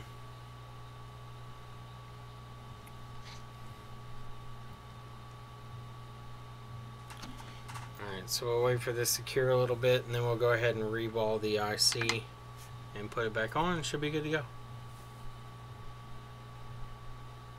We're really close to 3,000, it's pretty cool. We need 120 or 113 more subs. It's pretty nuts. Beginning of the year we had nobody. So pretty good growth. We need to get in a big legal battle with Apple so we can get Lewis big. Gotta get that attention. This guy's fixing our stuff. This guy's putting fuses on our MacBooks, turning them into Dell and Inspirons. No! He's turning our computers into Dell Inspirons over here, Micah. I want to start putting Dell Inspiron motherboards and MacBooks. I'm gonna buy MacBook shells and then learn how to program a Raspberry Pi to run Mac OS, and then just stick it inside of it.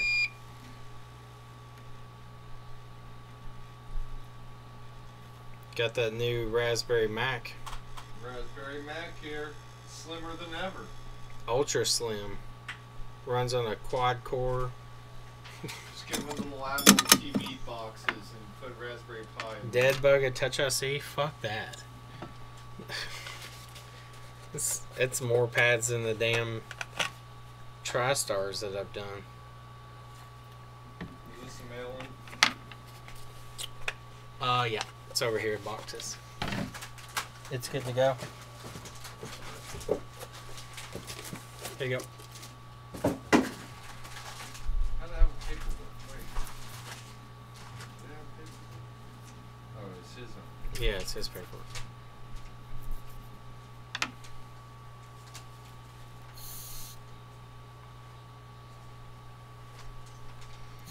I'm gonna tell him we saved him a bunch of money by switching to Geico. You'll do it during a class? Okay. If you can get it working, we'll hook you up with a prize or something. I'll see if I can get I think his name's Sven or whatever. Sven. Schwinn? But I'll see if I can get some tools sent over from Union Repair. We'll do a giveaway if you do it. We'll give you something nice. Alright, there's this. Alrighty. Did you get that tablet done too? Mm-hmm. Sweet. Is there anything else small you can do real quick before time's up? I think everything's caught up.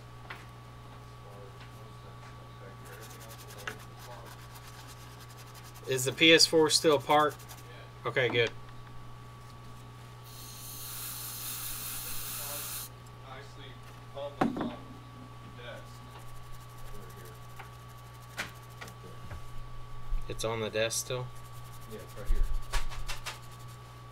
Can you go ahead and what's on the other desk? Is there anything that needs to be apart over there? No. What's all the the iPads? I don't know. We need to go through those and get figured out. That way they're out of the way. Because I'd like to move everything off this side. Even come on more. This one looks like a quick take. No, I didn't put One of the iPad Airs is oh, this has a name on it. This is probably I don't know whose this is. It's got what's the name on it? something Lopez. Guillermo Lopez. Gamarella. Guillermo Lopez. This says Connect iTunes.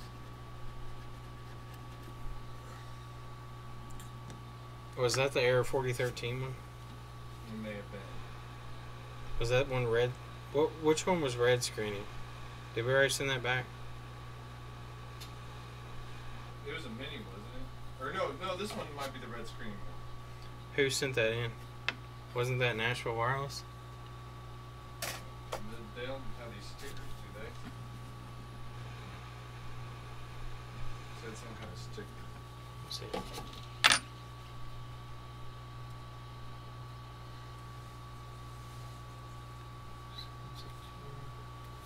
Oh, that's probably from this one down here. Oh wait, Do you have a box back there? I did have a box.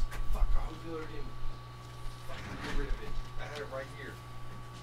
Is that under there? This might be it. Yeah, that's it. There was, how many iPads? Just the one? It in was it? just the one. It was a 4013, wasn't it? Yeah.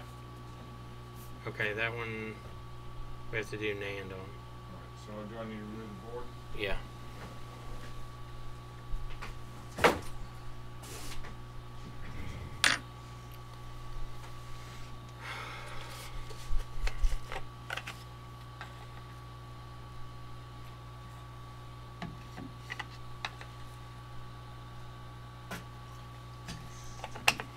We just get all the equipment we need and send Chris a plane ticket to come down and teach us for a week.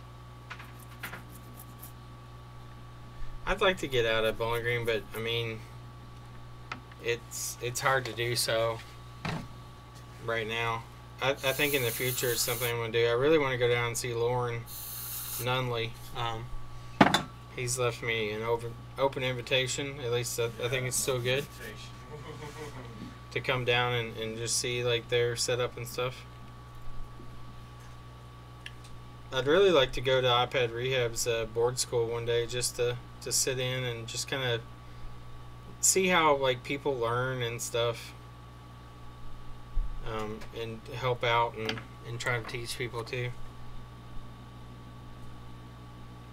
I think it's really cool when they have the get-togethers and meet up and like you can really kind of talk to people, and like the one we had in Nashville, like I got to talk to Mark Schaefer and just see like things that he does and just kind of bounce ideas off each other and somebody you can talk to and kind of get an idea of how they think and learn from each other.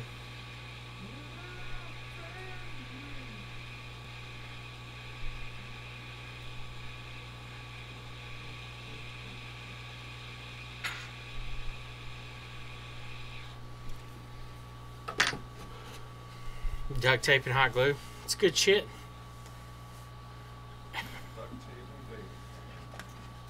I'll tell you one thing, Anthony, you almost run some good profit margins down there. Some of the prices you all quote people and they're okay in it to send it off. Like if I said something like that to somebody around here, be like, what? I bought the phone for $20 at the flea market. Like, what do you mean my $1,000 phone needs a $100 fix? I ain't paying that. Shit. I'll go buy another $1,000 phone. Highway robbery. Trying to rip me off. I don't know what my phone's worth. I don't know of anything. I think Pads did a thing where you could look at the different layers of the boards, but I don't know that ZXW does any further than the first layer or the second layer. You have a monopoly on phone repair here? Well, that's always good.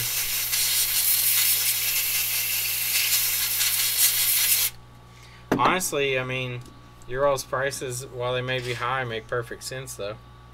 I mean, people don't value these devices as much as they should, and it comes down to this. It comes down, yeah, it is. They do view them as toys, and they also view them as disposable, and they don't have the true realization of how much it costs because they pay a little bit each month. Like, they don't give a shit.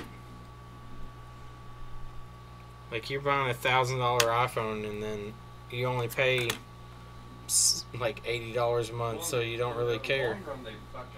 Well, I guess they don't anymore. They pay what the device is. Yeah, they pay what the full device price is. Yeah. It used to be the company subsidized the phones. And you pay a portion of it. Oh, I thought you paid more than what they were worth. I thought you were paying like. No, so like the old deal used to be you could buy an iPhone for $300. And the reason you could buy it for $300 is because they would make all their money on the service plan. But service plans are getting so cheap now, they can't make any money off that stuff, and they kept losing their ass because people would buy the new iPhone when it came out, get service, and then just can't and not pay it, and just pay the late fee or whatever, or the early termination, which at the time was like $200 something. So you could get a phone you could sell for $1,000 for $200. And they would do trade-ins and shit all the time, so you pretty much pay nothing for the phones. Alright, so we're booting this one up. Looks good so far. Alrighty.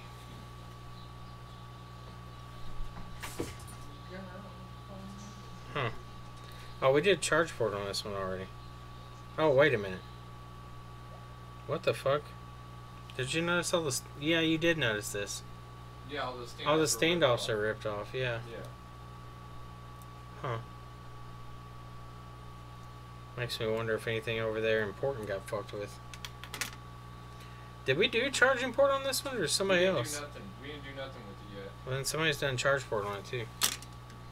Alright, so let's see if touch works here. Yeah, it's lagging like crazy.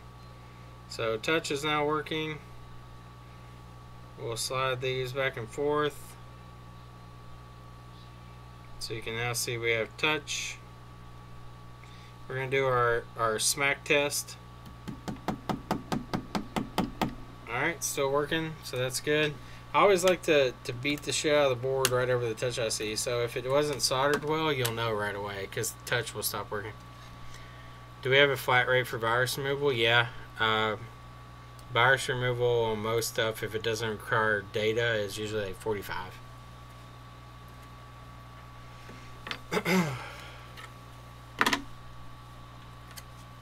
If it requires data, we just charge them for data recovery, and if they need a hard drive or something to put it on, we'll charge them for the storage media.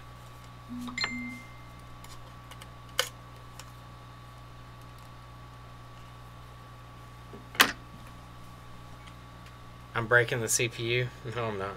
I'm tapping on the actual connectors, not the CPU.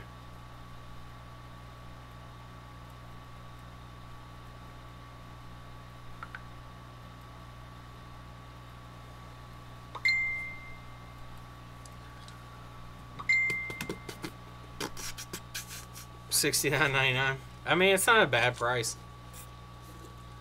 Most of the places around here charge less than that, though, so it makes it hard to price it much higher. I wish we had a monopoly in this area. I've got a buddy that kind of has a monopoly down in another store. He can charge pretty much anything he wants. Not necessarily anything he wants, but what it's actually worth in most cases. That's the thing, like when you're in really competitive markets, like you almost have to price yourself down some, which sucks. I don't go crazy low, but I do price it down some to try to attract some customers. It's just hard goings around here. Broken screen, 69 plus price LCD. We do, well, they vary really. Usually about $45, $55 plus screen cost. Some of them are more, some of them are less. Just depends on the model. Also, how difficult they are to work on. Like the iPhone 7, we charge a little higher labor rate than we do on some of the other ones.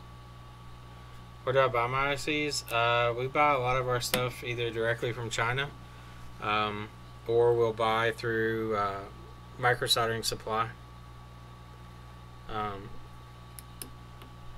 which is Jason's site. I've been pretty happy with Jason's stuff. I haven't had any early issues.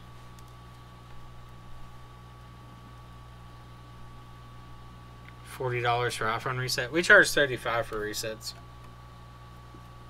$35 is our basic labor.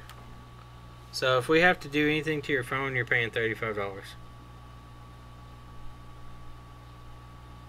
The only thing we don't charge money for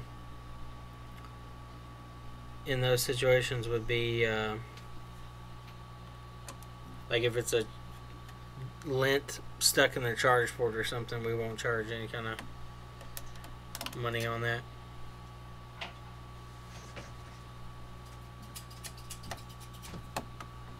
Now if I can find my screw here, we'll be good. There we go.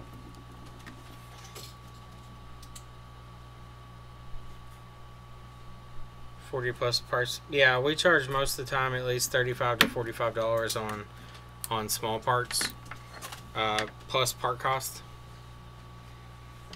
Alright, Chris, I'm going to head on out. Alright, man. Have a wonderful night, Micah. Have a wonderful week, Chris. Chris, I hope you have a wonderful week. We'll probably have you go down to Franklin Thursday. Ashley said she had a few people come in. One lady said she'll be back on Friday, so. Okay. Tomorrow, again, like simple shit we can get done, and then just try to clean that desk off, and we'll start moving all this stuff back. Like, y'all want all simple shit done, so. Okay. How's hardware repair market? Hardware repair as in what? Like phones? It's good. Laptops? Pretty good. MacBooks are the money maker in most of that. That and LCD screens. Like if you're doing LCD screens on laptops, you can make decent money. And they're fairly simple, quick. Yeah, I know Mobile Centrics had real-time pricing. The only problem with the real-time pricing is it's going to fuck my inventory system because we keep track of what our unit price is, and we're going to have to constantly be changing what we're paying on it. I don't know how that's going to affect our inventory system because it directly relates to our sales and how much money we've made off of sales. But we'll have to see once it starts going through if it affects it or not. This year has been, since we've grown quite a bit, I really wanted to lock down taxes really well. So when you start making more money, the IRS gets more interested in you. What's up, Christopher? Other store, yes, is officially open. Alright. See you, man. While we build up the customer base down there, Ashley's been running it. Once we start getting repairs flowing in, Micah's going to go down. If it gets busy enough, and we'll start hiring in another guy or girl and training them. You're sexist, Chris. No, I'm not. Chris, you're being sexist. Most girls don't want to be in this industry, though. I know. There are a few, but not many.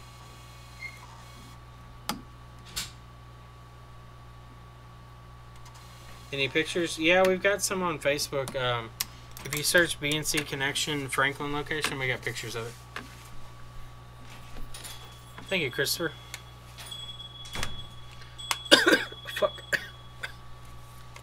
You don't have to charge tax on anything other than accessories? How the fuck does that work? We have to pay tax on any parts.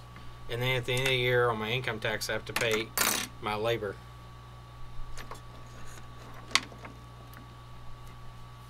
Your phone repairs are considered a service, so no sales tax? Really? We have to pay tax on any parts.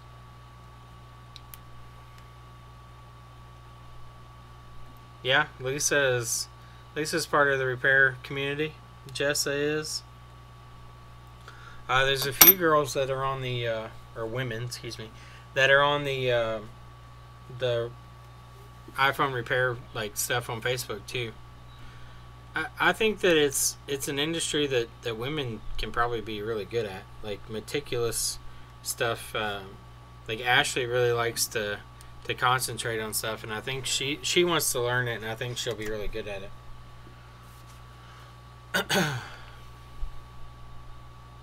Jessa's store is a bunch of moms. Yeah, she has quite a few moms. Alright, so Touch IC. We'll actually do it here. The fucking brightness. Jesus! Focus! Focus. Focus. Alright, so I can't focus. Anyway, let's see if we can get it to focus down here. Turn off this. Maybe it'll focus then.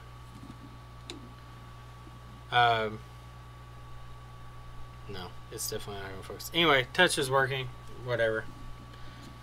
Fuck the camera. Do we have trouble importing things with Apple logos? Yeah. You don't pay tax on... Yeah, being a reseller, you won't pay any taxes if you have a reseller's license.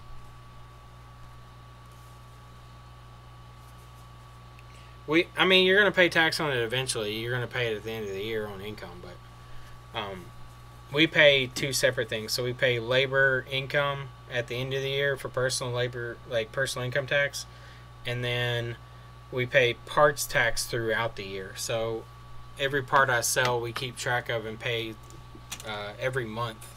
We pay taxes on it. So we pay 6% flat on all parts. Alright, so I'm trying to knock out all the easy ones before we get any of the hard stuff. So if you're watching and you're waiting on one for you, sorry. It's not a popularity contest. I'm just doing them as the easy ones come. I've got to be kind of meticulous this week about what I do first, because I've got to make sure I get stuff out that is easy and ready to go versus the more time-consuming stuff. Like I've got several iPads here that are going to take a bunch of time.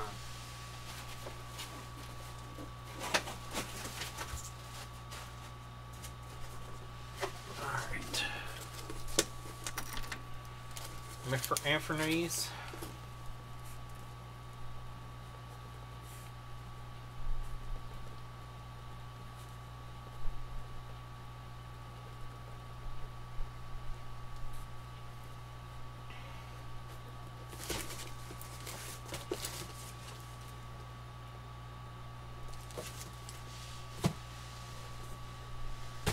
Let's get this stack bigger and bigger.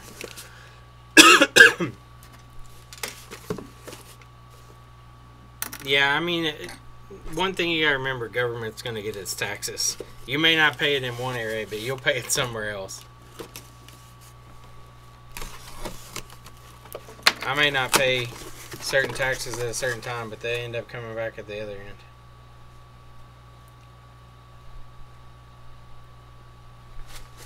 Alright, so looks like we got another Touch IC in here.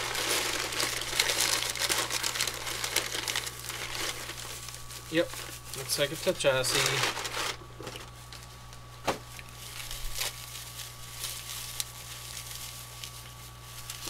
Is it cost effective to repair Android tablets or buy a new one? It really depends on like cost of the device.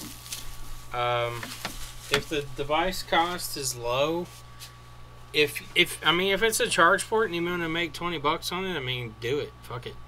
Charge ports aren't very hard. You can make a little extra money that way. Now, if it's something that's going to take a lot of time off your hands, if the tablet's not worth a lot, there's really no sense in sinking a lot of time into it. I mean, as shitty as it sounds, you really have to worry about it. Like, when I first started out, I was like, well, why are people turning down, like, all these different things? Like, and then, like, as you do more board repair, you'll realize that you have to put off some stuff, or you have to deny some stuff just because of the time crunch that you're putting yourself into. Now, if you're doing like simple stuff like screen replacements, I mean, it really comes down to the cost of the item versus the cost that you think it's worth for your time. And then if you think you can make money off of it, by all means do it. There's no sense in not doing a job if you think it's worth your time. People value their time differently. I'm not going to value my time the same way that somebody else does. Jessa values her time very highly, and I don't blame her doing data recovery, because data recovery can be an absolute nightmare.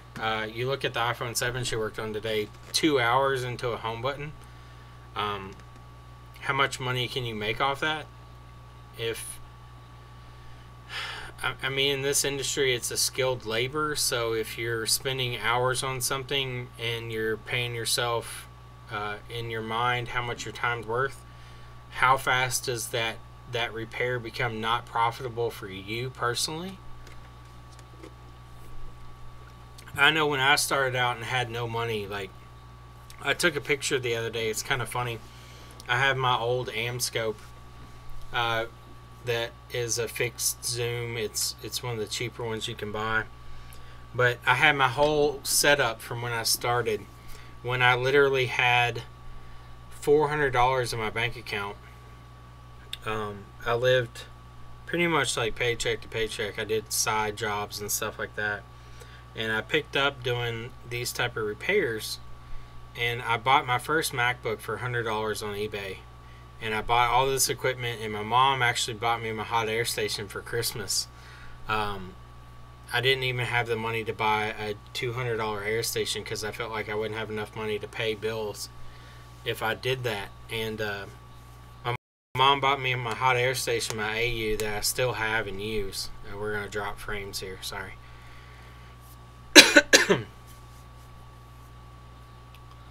But I took at that time something that, like, I would repair things that most people would be like, screw that, it's not worth my time. But like $20 for me at the time was a big deal.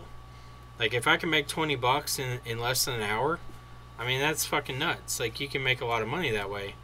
But a lot of people, like, you get so busy, and I see it now, like, you get so busy with other jobs that doing a charge port for $15-20 just isn't worth the time. But I think there's still space for those jobs, and I think people that are just learning, those are great things to learn on. But you got to start somewhere, and I think as you gain more knowledge and as you do more things, you'll start to value your time a lot more. And it really comes down to just being in the situation to kind of understand that. I think when you first start out and you look at all these people charging really high prices, you think, well, they're just fucking gouging everybody. But really, after you put in a long hours of learning this stuff and learning how to do it, it really is worth, it's really worth the time invested. Like, when you're charging, you really need to charge for the amount of time and knowledge you have on these subjects. Yeah, Henry, I don't blame you. Like, my prices slowly come up. When I first started doing MacBook repairs, I did them for $100. And then I realized, well, most of these people can't buy a board for less than $300.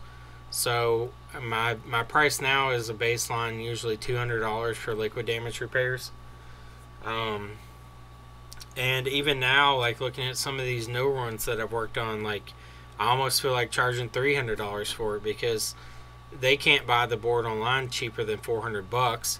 They can't go to Apple and get it done for less than $700, if not more. So, I mean, you really have to value your knowledge in what you do, because other people aren't going to value it for you. Other people are going to look at you as a service, and if you're offering it for $20, they don't give a shit if you know everything. I mean, you really do have to value yourself personally to price yourself correctly. But again, I mean, that's a long-winded story, but if it's worth your time to work on those tablets and it's worth the customer's money and they want to do it, by all means. I mean, to make $20 an hour is crazy. So if you can solder on a port and make $20 an hour, it ain't bad money. I mean, it's good money.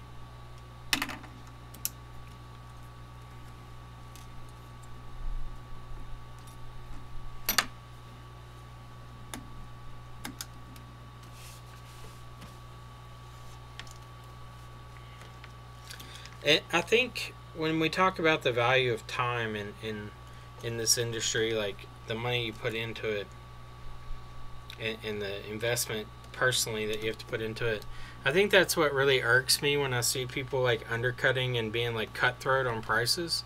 Like, it's $65 for a charge port. Yeah, I mean, it's not a bad price. Like, we charge $80 for Samsung charge ports just because it's a risk. And it takes some skill to do. But that's the one thing that bothers me about this industry. It's really getting cutthroat because there's so many people that do like the small stuff. Like, they'll do touch ICs and they're like sitting there competing against each other, and they're competing against eBay stuff. And the eBay stuff can be great, but then you have to do volume. And then at what point is the volume like worth the time invested? Like, if you're doing touch ICs at like $40 on it, like is it really worth $40? Like, if you have problems, which inevitably with all these touch ICs, you will run into some that give you issues. Alright, so if I press the board, this one works. I'm getting the gray flashing bar too. Alright, it stopped. There it goes. You can see the flashing bar. So this one's going to be a fractured pad. It's not going to be lifted completely. But I just feel like this industry is highly skilled. You're working on devices that cost $600 to $1,000, if not more.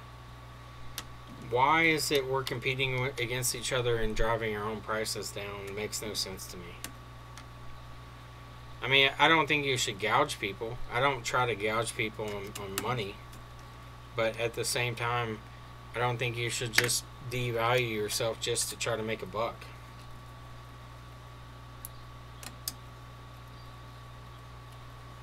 $35, yeah. I've seen people do that. I've seen people wad up tape.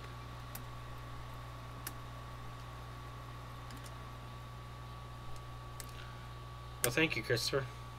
Yeah, I mean, I don't mean it to sound like some rags to riches story, but it really is. I mean, like, it was nuts there for a while. Like, I lived, like, on the edge. Like, there was times where I didn't have enough money to eat. Like, I'd have to save up money just to eat, like, a meal during the day. So, it was pretty nuts. Like, luckily, like, my parents had always kind of helped me when I needed it. I try not to ask my parents for anything, though. Well, my mom now. My dad passed away when I was younger, but not younger, but younger than I am now. But I think, like, my friends helped me out a lot and stuff, and like, one of my friends really pushed me to even start this business. Like, his name's Harris, and man, I was really nervous about even doing this, and he was like, dude, just do it. He was like, don't be afraid of it. Like, if you fail, you fail. Fuck it. So, like, we started this business and opened up the doors here, and, like, it's been a really good success. Like, I wouldn't have done it without him pushing me to do it. I think you really have to surround yourself with people, too, that aim high themselves. I think if you surround your people that are lazy and don't push themselves, it really hurts. So, like, I think when I was really, like, down on my luck, like, I was really kind of down on myself, too. And I think that's really what kind of kept me down for a while. I'm 33 now. Not very old. I mean, I'm still pretty young, I guess. But, like, I've been through the ups and downs. Like, I had really good jobs working at factories and making decent money, like making $1,000 a week, which was awesome. And then I've worked at, like, your grocery stores and all that stuff. And then I've been really poor, and luckily my mom was there to help me out and kept me from going completely under. And now, like, I've bought myself another car and opened up another store, and hoping to, whenever my mom retires, we're going to try to sell our house and build a house that she can move down and be close to us. And we're having a baby in February, so she'll be able to be around her grandson, and it's really cool just to see the transformation.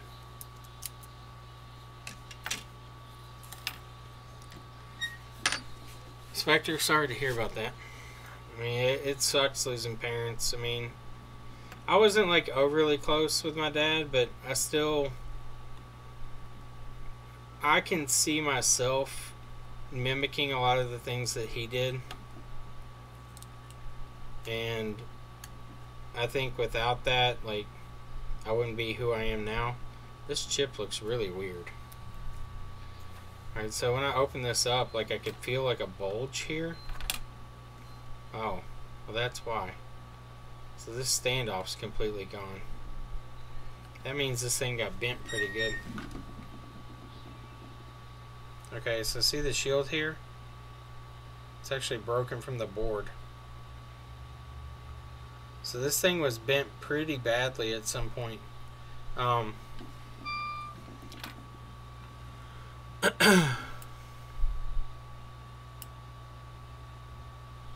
Yeah, Scoop, that's kind of how I was. Like, the first big thing that really brought in some money for me was I bought a MacBook on eBay, which is not a great idea sometimes. But I'm pretty good at searching eBay and finding decent deals and making sure I'm not screwing myself. But I bought a MacBook that was liquid damaged on eBay, and I still have a photo of that first repair. It's actually on my phone. I found it. It was a one-wire circuit failure after liquid damage on a 2009 MacBook Pro. And I bought it for $100. I fixed it and sold it that week for $300. And I was like overly excited about it. And then I took that $300 and bought 3 more MacBooks. One of them I couldn't fix, but I fixed the other 2, so I made $600. And I just kept building up from there. Let me see. Gallery. Where the fuck is the gallery? I know it's in alphabetical order. There it is. Overlooked it.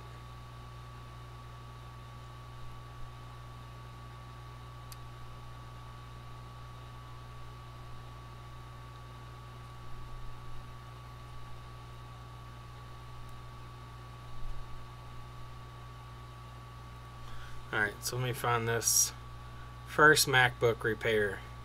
This was in my kitchen that I did this.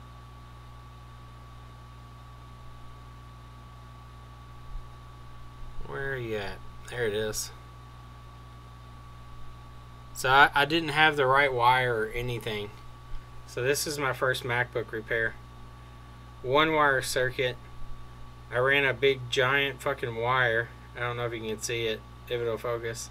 Big giant wire over to the pad from the leg of that to supply 3.4 volts, I think, 3.42.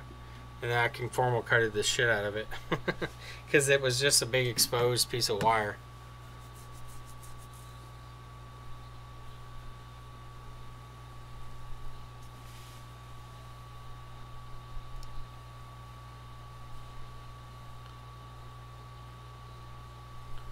You and your 3 dogs, Lisa?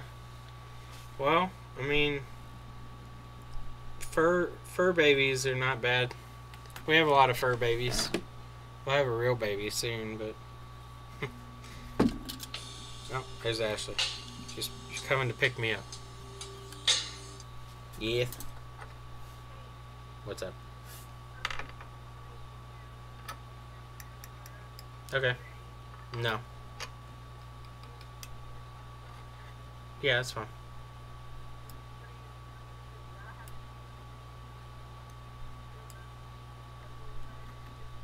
I'll send you a message here. Or do you want me to go with you? Are you getting it now?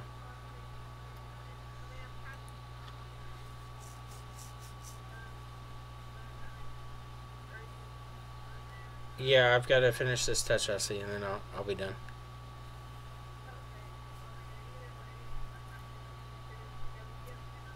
No, I left her at home.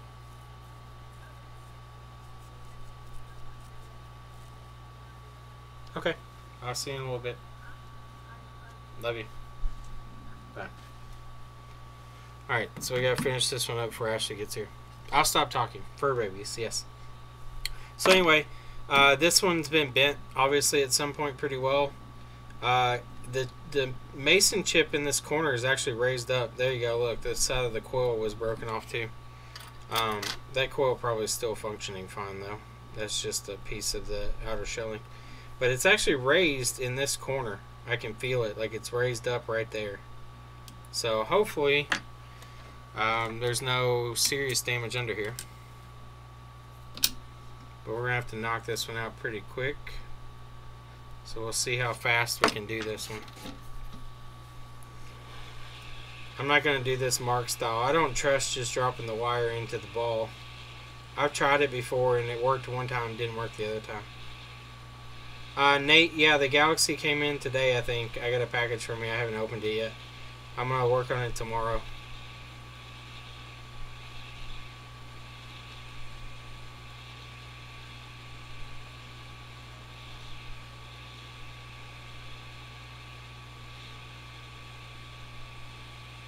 Okay, so I'm waiting for the coil to melt. Coil right here, it'll melt before the IC's ready. Alright, so it melted. We'll start tapping the IC softly. Okay, it's moving. There we go. Alright, so we didn't lift any pads. Now we need to clean that one up. Fast forward. How do you fast forward? To the end? It's not over yet.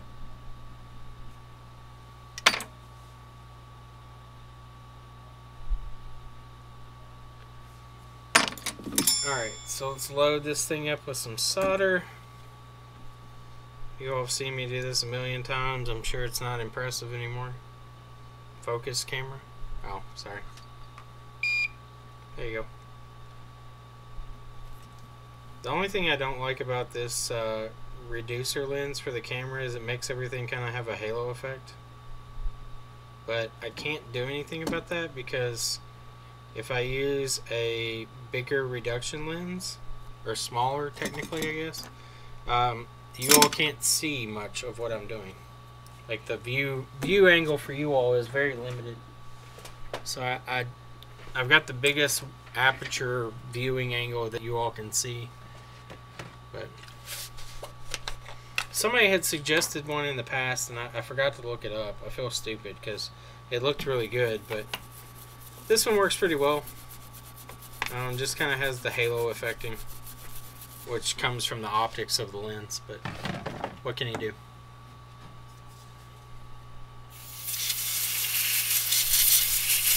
Alright, so we got that cleaned up. Let's scrape our trace.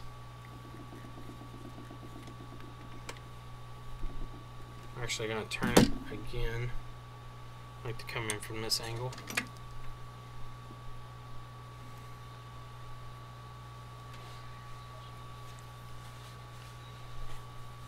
350 is a good starting point, but it's not going to be what works best for you. There's other people that use really high temperatures for iPhones. 350 definitely does not work for MacBooks for me. MacBooks I have to jump up to 400 and increase my airspeed just a little bit. Lewis runs his hot air station at max for MacBooks, which is not a terrible idea. I mean, those boards can handle a fuck ton of heat. But you kind of have to have an idea of when stuff's ready, too. If you're sitting there just cooking the board, it's not necessarily good for it. I've got a MacBook here that had a burn under the CPU that we actually used the BGA rework machine to take it off. And I'm going to reball it and see if I can get it working. Most likely the PCH is dead in it, but we'll find out. It's a newer MacBook that had liquid damage and it burnt up a pad that goes to what looks to be a bypass capacitor for the CPU. So I'm hoping that it didn't fry the PCH, but we were getting heat off the PCH area of the CPU. So chances are it's probably dead, but we'll find out. Stream it? I'm going to. I've already got the chip off. I don't know where I put it. It's with this computer somewhere. It's probably in the back. It's been a long time since I've used the BGA rework machine. I mean, it worked just like it did when I stopped using it, so that's good. The profile didn't change, so it still works.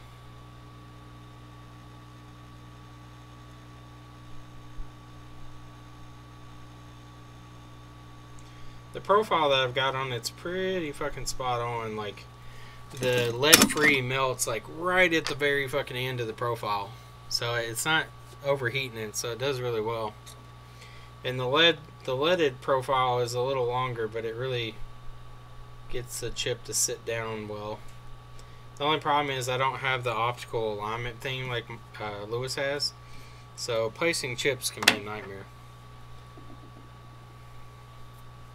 You kind of have to put flux in the middle of the chip and then kind of eyeball it on the outside edge to see if it's lined up.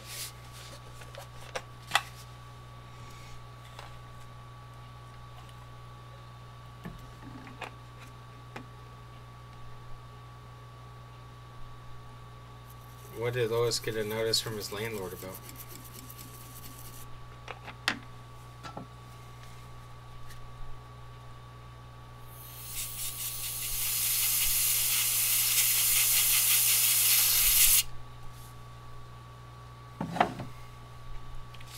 His business?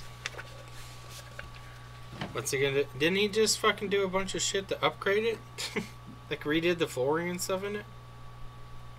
It'd be kind of shitty if they just fucking dump on him like that. Yeah, I only reball the IC. Well, actually I may be doing none of that because I knocked the IC off onto the floor. That's the one thing I'm bad about. I don't pay attention, and I knock these things into the floor. I think this might be it, maybe. I can tell by the writing. Yeah, there it is. I found it.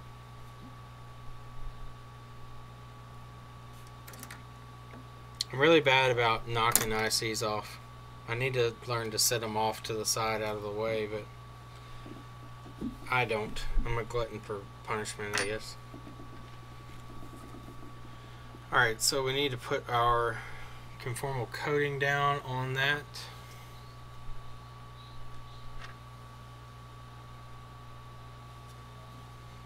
Yeah, there's never, it's rare that the ICs die. I do replace the IC if it's the larger writing. I don't like the larger writing ICs. I think they're shit. So I tend to replace those. But the small writing ICs, I always leave them. If you do enough touch ICs, you'll see what I'm talking about. There's two different ICs that they use. A small writing and a larger writing. And the small writing ones always seem to last. It's the larger writing ones that always fail. So I do tend to replace those when I can.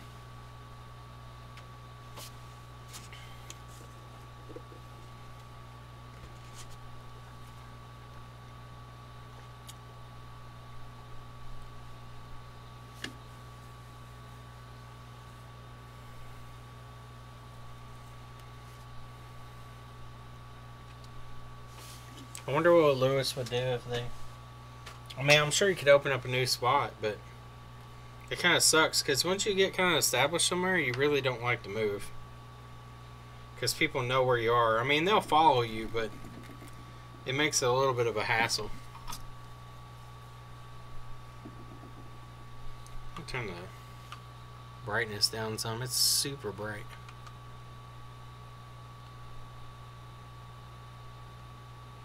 The quality looks weird.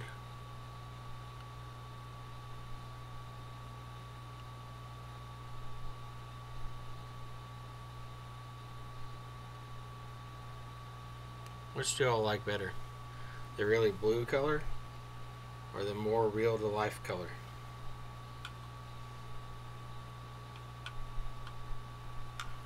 I think we'll go with real life color. This is the color that I actually see. A lot of the times this thing looks really blue colored.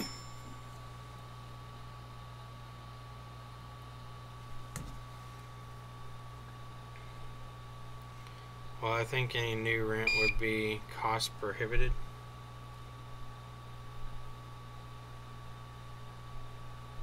I mean, it would suck to have to move and pay higher rent, that's for sure. And with New York, I mean, God, it's fucking cutthroat.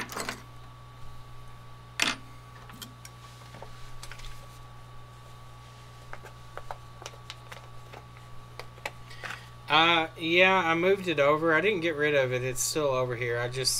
I had a bunch of stuff on it. I need to move it out of the way, but I can move it back now because I've taken everything off the mat now. I did this because I was working on a MacBook the other day and I had a shit ton of stuff on the pad. Hey. So I moved the pad over to get it out of the way.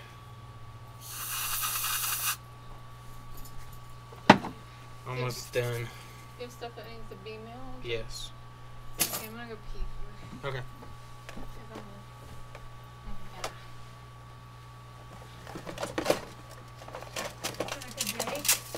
Yeah, alright. I would have had 2 repairs if I had somebody that could repair. Are they coming back? The one lady said that she should come back Saturday. What about the other one? The other one, said it'd be the end of the week. What was that one? The 6th, maybe? 6th something. Okay. Were they just walking by or did they see her thing? Well, one of them was, the one lady said that she had drove by and seen it, like, and she wasn't sure, like, if we were open or not, and I was like, we literally just opened yesterday. I was like, so, I said, the techs aren't here right now, but she came in at, like, 5 something, so it didn't look too bad. And she's like, that's no problem. Well, I mean, Micah can go down whenever. Yeah, well, I was if you need him to start. Seth's got all of the screens done and everything. I was thinking Thursday, or do you want him down there tomorrow? Maybe tomorrow. There's a lady that's gonna. I mean, Thursday I'll need him down there because there's. It's on. I bought a screen protector for Kane. It was funny because the phone rang and I've been waiting. Like I wait for it to come up, see if it's a telemarketer or not, so I know what kind of mood to be in. And it said Kane and Perry, and I was like, I know him. So I answered it, and he was.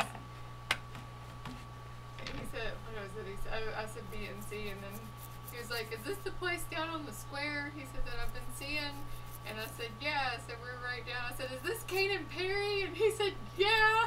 I was like, I said, I'm not weird. I know you. I said, your name came up on the thing, and then I told him who I was, which me, him, and Whitney used to hang out. So I thought that was kind of cool. He didn't know it was me, and then he's like, oh, cool. And then we didn't have he has the S8 active. Oh, okay. I read all the reviews on Amazon and I just ordered a 2-pack, so hopefully Thursday when it comes in, Micah can make it good. We need to order note glass too. I forgot to order it last time we got. I told him $10 and we'll still make some money on it because it's a 2-pack, so they're like $3 or 2 something a piece. Okay. Something like that. So evidently he called around. I messaged him back and told him, or no, he messaged me and he's like, if you can do it for $10, he said, I'm all in. I said, okay. Because evidently he like called AT&T and stuff too. Yeah. And then there's a lady I'm waiting to hear back about her charge port on her iPad. What's her name? Vivian that I used to work with at Lowe's down there. Okay. She tagged me and then said that we had a place in Bowling Green and we just opened this place, and then I sent the lady a message, but she's supposed to let me know something. Okay. So it was an active day. Good. And it was cool that people called. Did you get a message about that one guy with all those phones? Yes, he called me. Okay. It's just not worth it.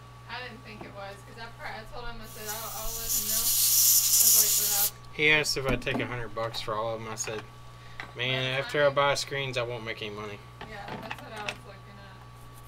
Like, it just wasn't.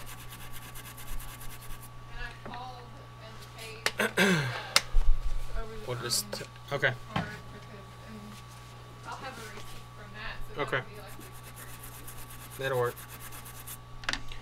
What does Touch IC have to do with Error 4013? Nothing. We did the Error 4013 earlier. It was actually just I sent you a message on Facebook about it.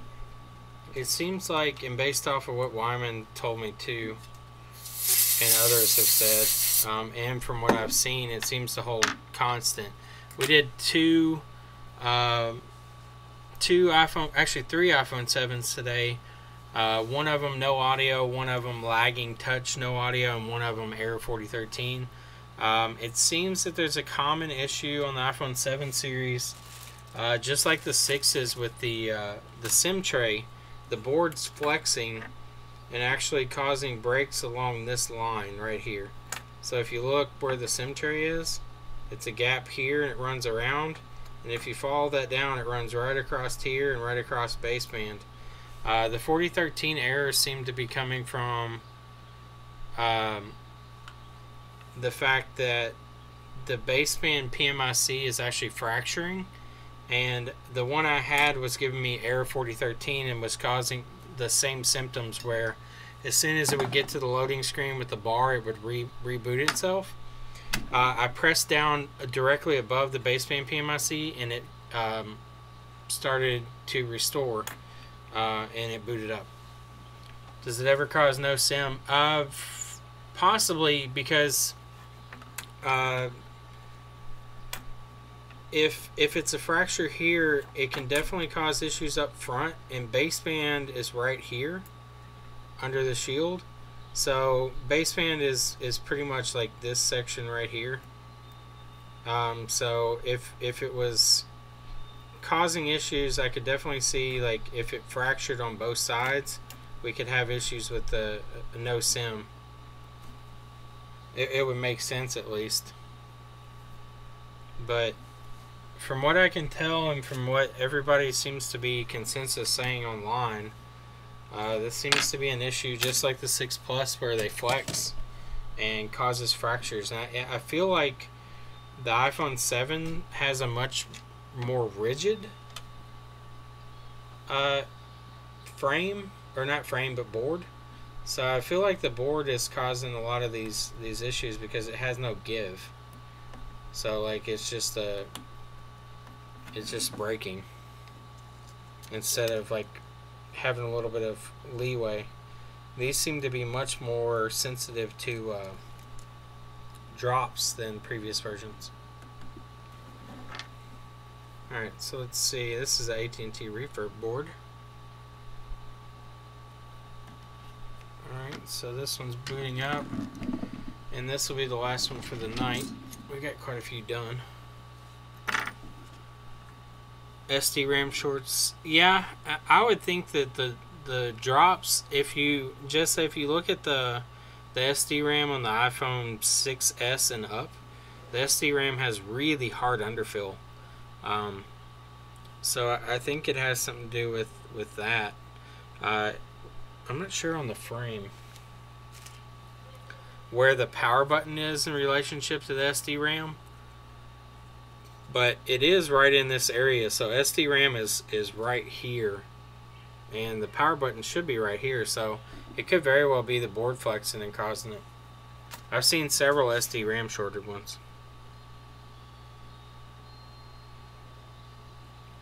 Drilled one out today.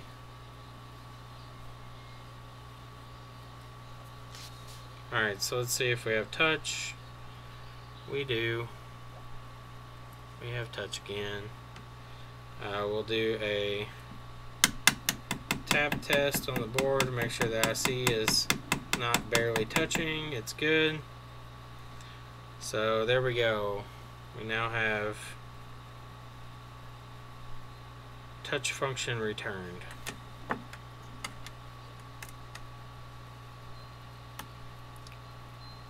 Chip is $33 for the SD RAM, or for the whole, well, I guess it'd be SD RAM, yeah.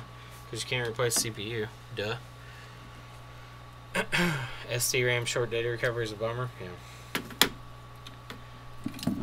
I hope to have some time to actually sit down and mess with CPU rewalls soon. I've got a bunch of iCloud locked boards to mess with. Maybe we can do those on the weekends now, since I'll be down in Franklin working at the other store on the weekend. I'll take them with me and mess with them down there. I'm gonna get a setup down there too, so we can stream down there also. Who's that? Guitar guy? Yeah. Yeah. Guess what? What? He's in Franklin too. That's what I said. Really? Oh, yeah. He's right down from Papa John's. Like, there's a hair salon, and he said you'll see his name like right on the bottom there. And I was like, give me some of your cards, and I'll put them at the shop. And he's like, I'll send people to you. I was like, awesome. I'll use the CNC, Jessica. Is this all stuff going out? Yeah, I need to check and see how much he owes on that one. Okay. I'm gonna cut him a deal because we didn't have to order the SSD like I thought we were gonna have to. Okay. Let me check and see. They're open till 10. Yeah, we can.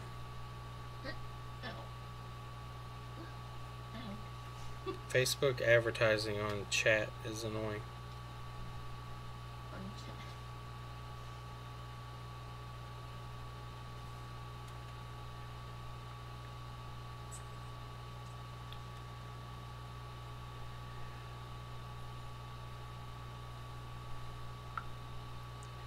Did you tell Micah just to do invoices instead? Yeah. Okay, so the sales receipt again. All day. I'll tell him. The stupid undeposit, it's annoying. I talked to Marie today too about taxes, and she said, no problem.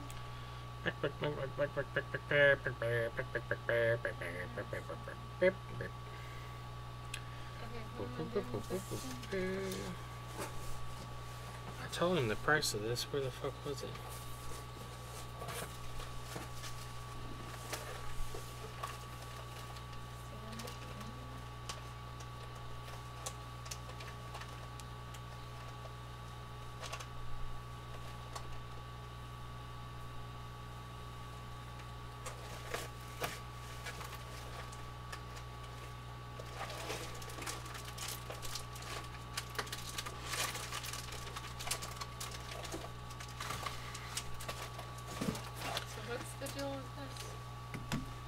On the Mac,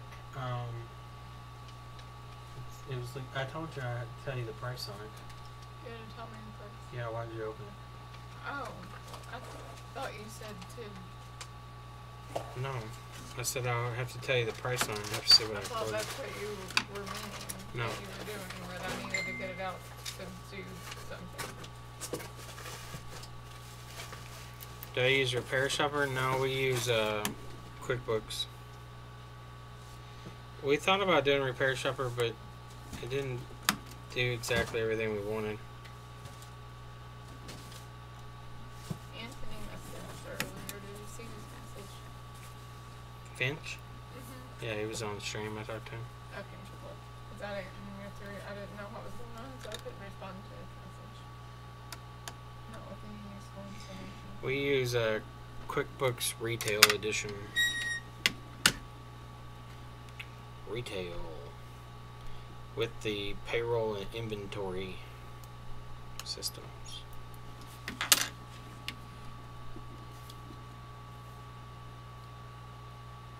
Is it easy to run a report to find how many touch jobs you've done since 2014? Yeah, I'd have to check and see, but we can look up by jobs and everything, customers, etc. Yeah, as long as it's entered in, you can look it up by whatever specific thing that you're looking for. I don't know how many we've done. I've done at least 1,000.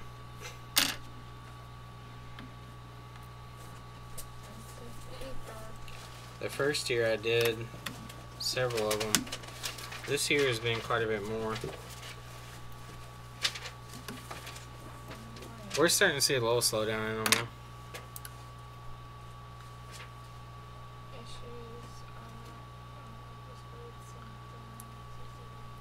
Reball, you can reball them, Nate. It's really personal preference. Some people replace. I reball all of them and really haven't seen any difference in it, but I keep chips on hand in case they give me issues, though. It's always good to have new ones on hand. What chip number did you use for Whatever the first one out of that book is.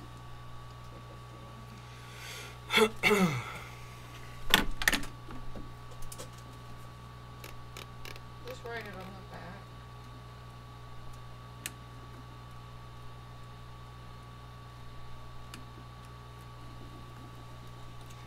On the MacBook, just since we didn't have to order the drive, do 125. For that one down there on the floor. I'm doing Anthony stuff now because Started a reball when Mason went over $6. Yeah, I honestly like the only Mason chips that I replace are the ones with the larger writing. I don't like the ones with larger writing. I tend to have more problems out of them. The ones that have the smaller writing, I don't have any issues out of them. Both of these, luckily, were small writing. I didn't really have to mess with them. The only touch I see I've ever had come back, really, was one that was large writing and the actual chip failed, which was odd. Like, I reballed the chip, I reran the jumper, nothing worked. I reballed it like 3 times trying to get it working, and it wouldn't work, so I just replaced the IC because I was like, well, it's got to be IC. As soon as I replaced the IC, it worked, so.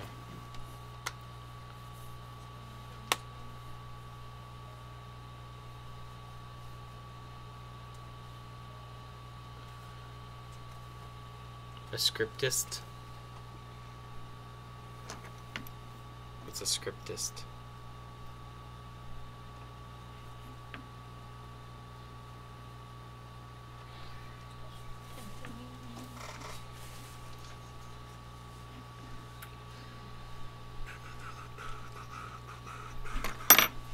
This one's done too. Let's see if it's charged. I think it is.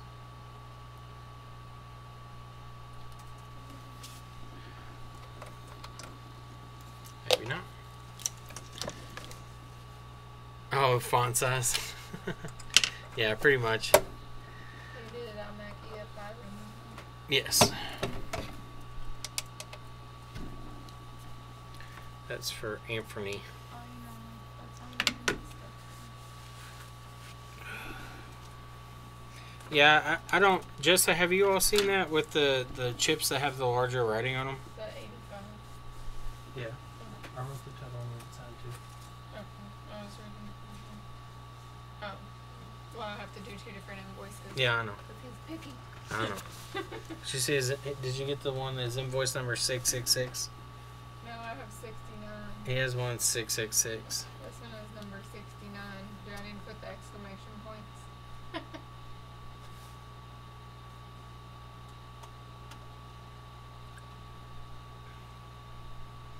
Yeah, she's about to do it, Anthony.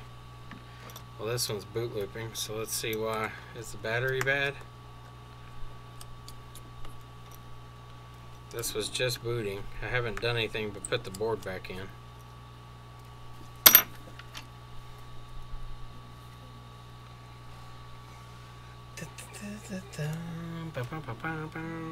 What did I do with my pick?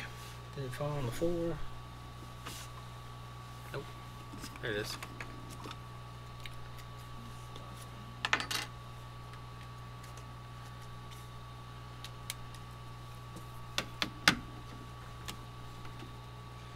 $500 since February. That sounds like about the same numbers we should have. I know we've been doing at least usually one a day, if not more. Usually more. We have a company in Nashville that sends us quite a few. Alright, let's see if this boots up with just the power leads here. Kind of concerned because this one has one of the standoffs ripped off of it. I hope it didn't do any damage anywhere else. Doesn't look like it did, but it also doesn't explain why the standoff was ripped off.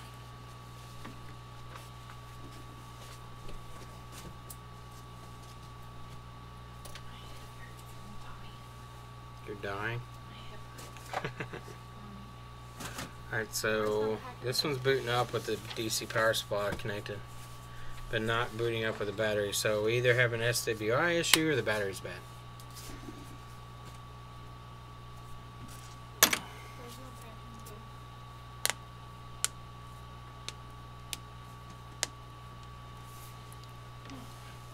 Okay, Jessa. What's up? Oh, it's right here. What did I do with it? There you go.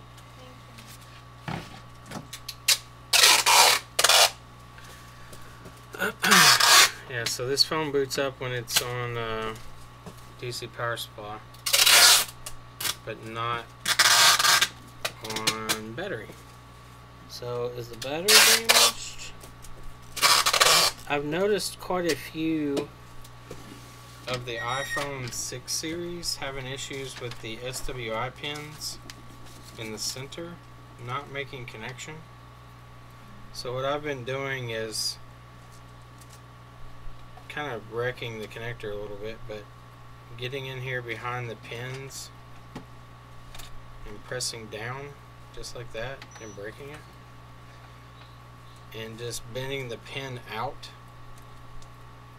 It kind of wrecks the connector, but it makes them work, and then you can kind of just close it back up. And then those pins will touch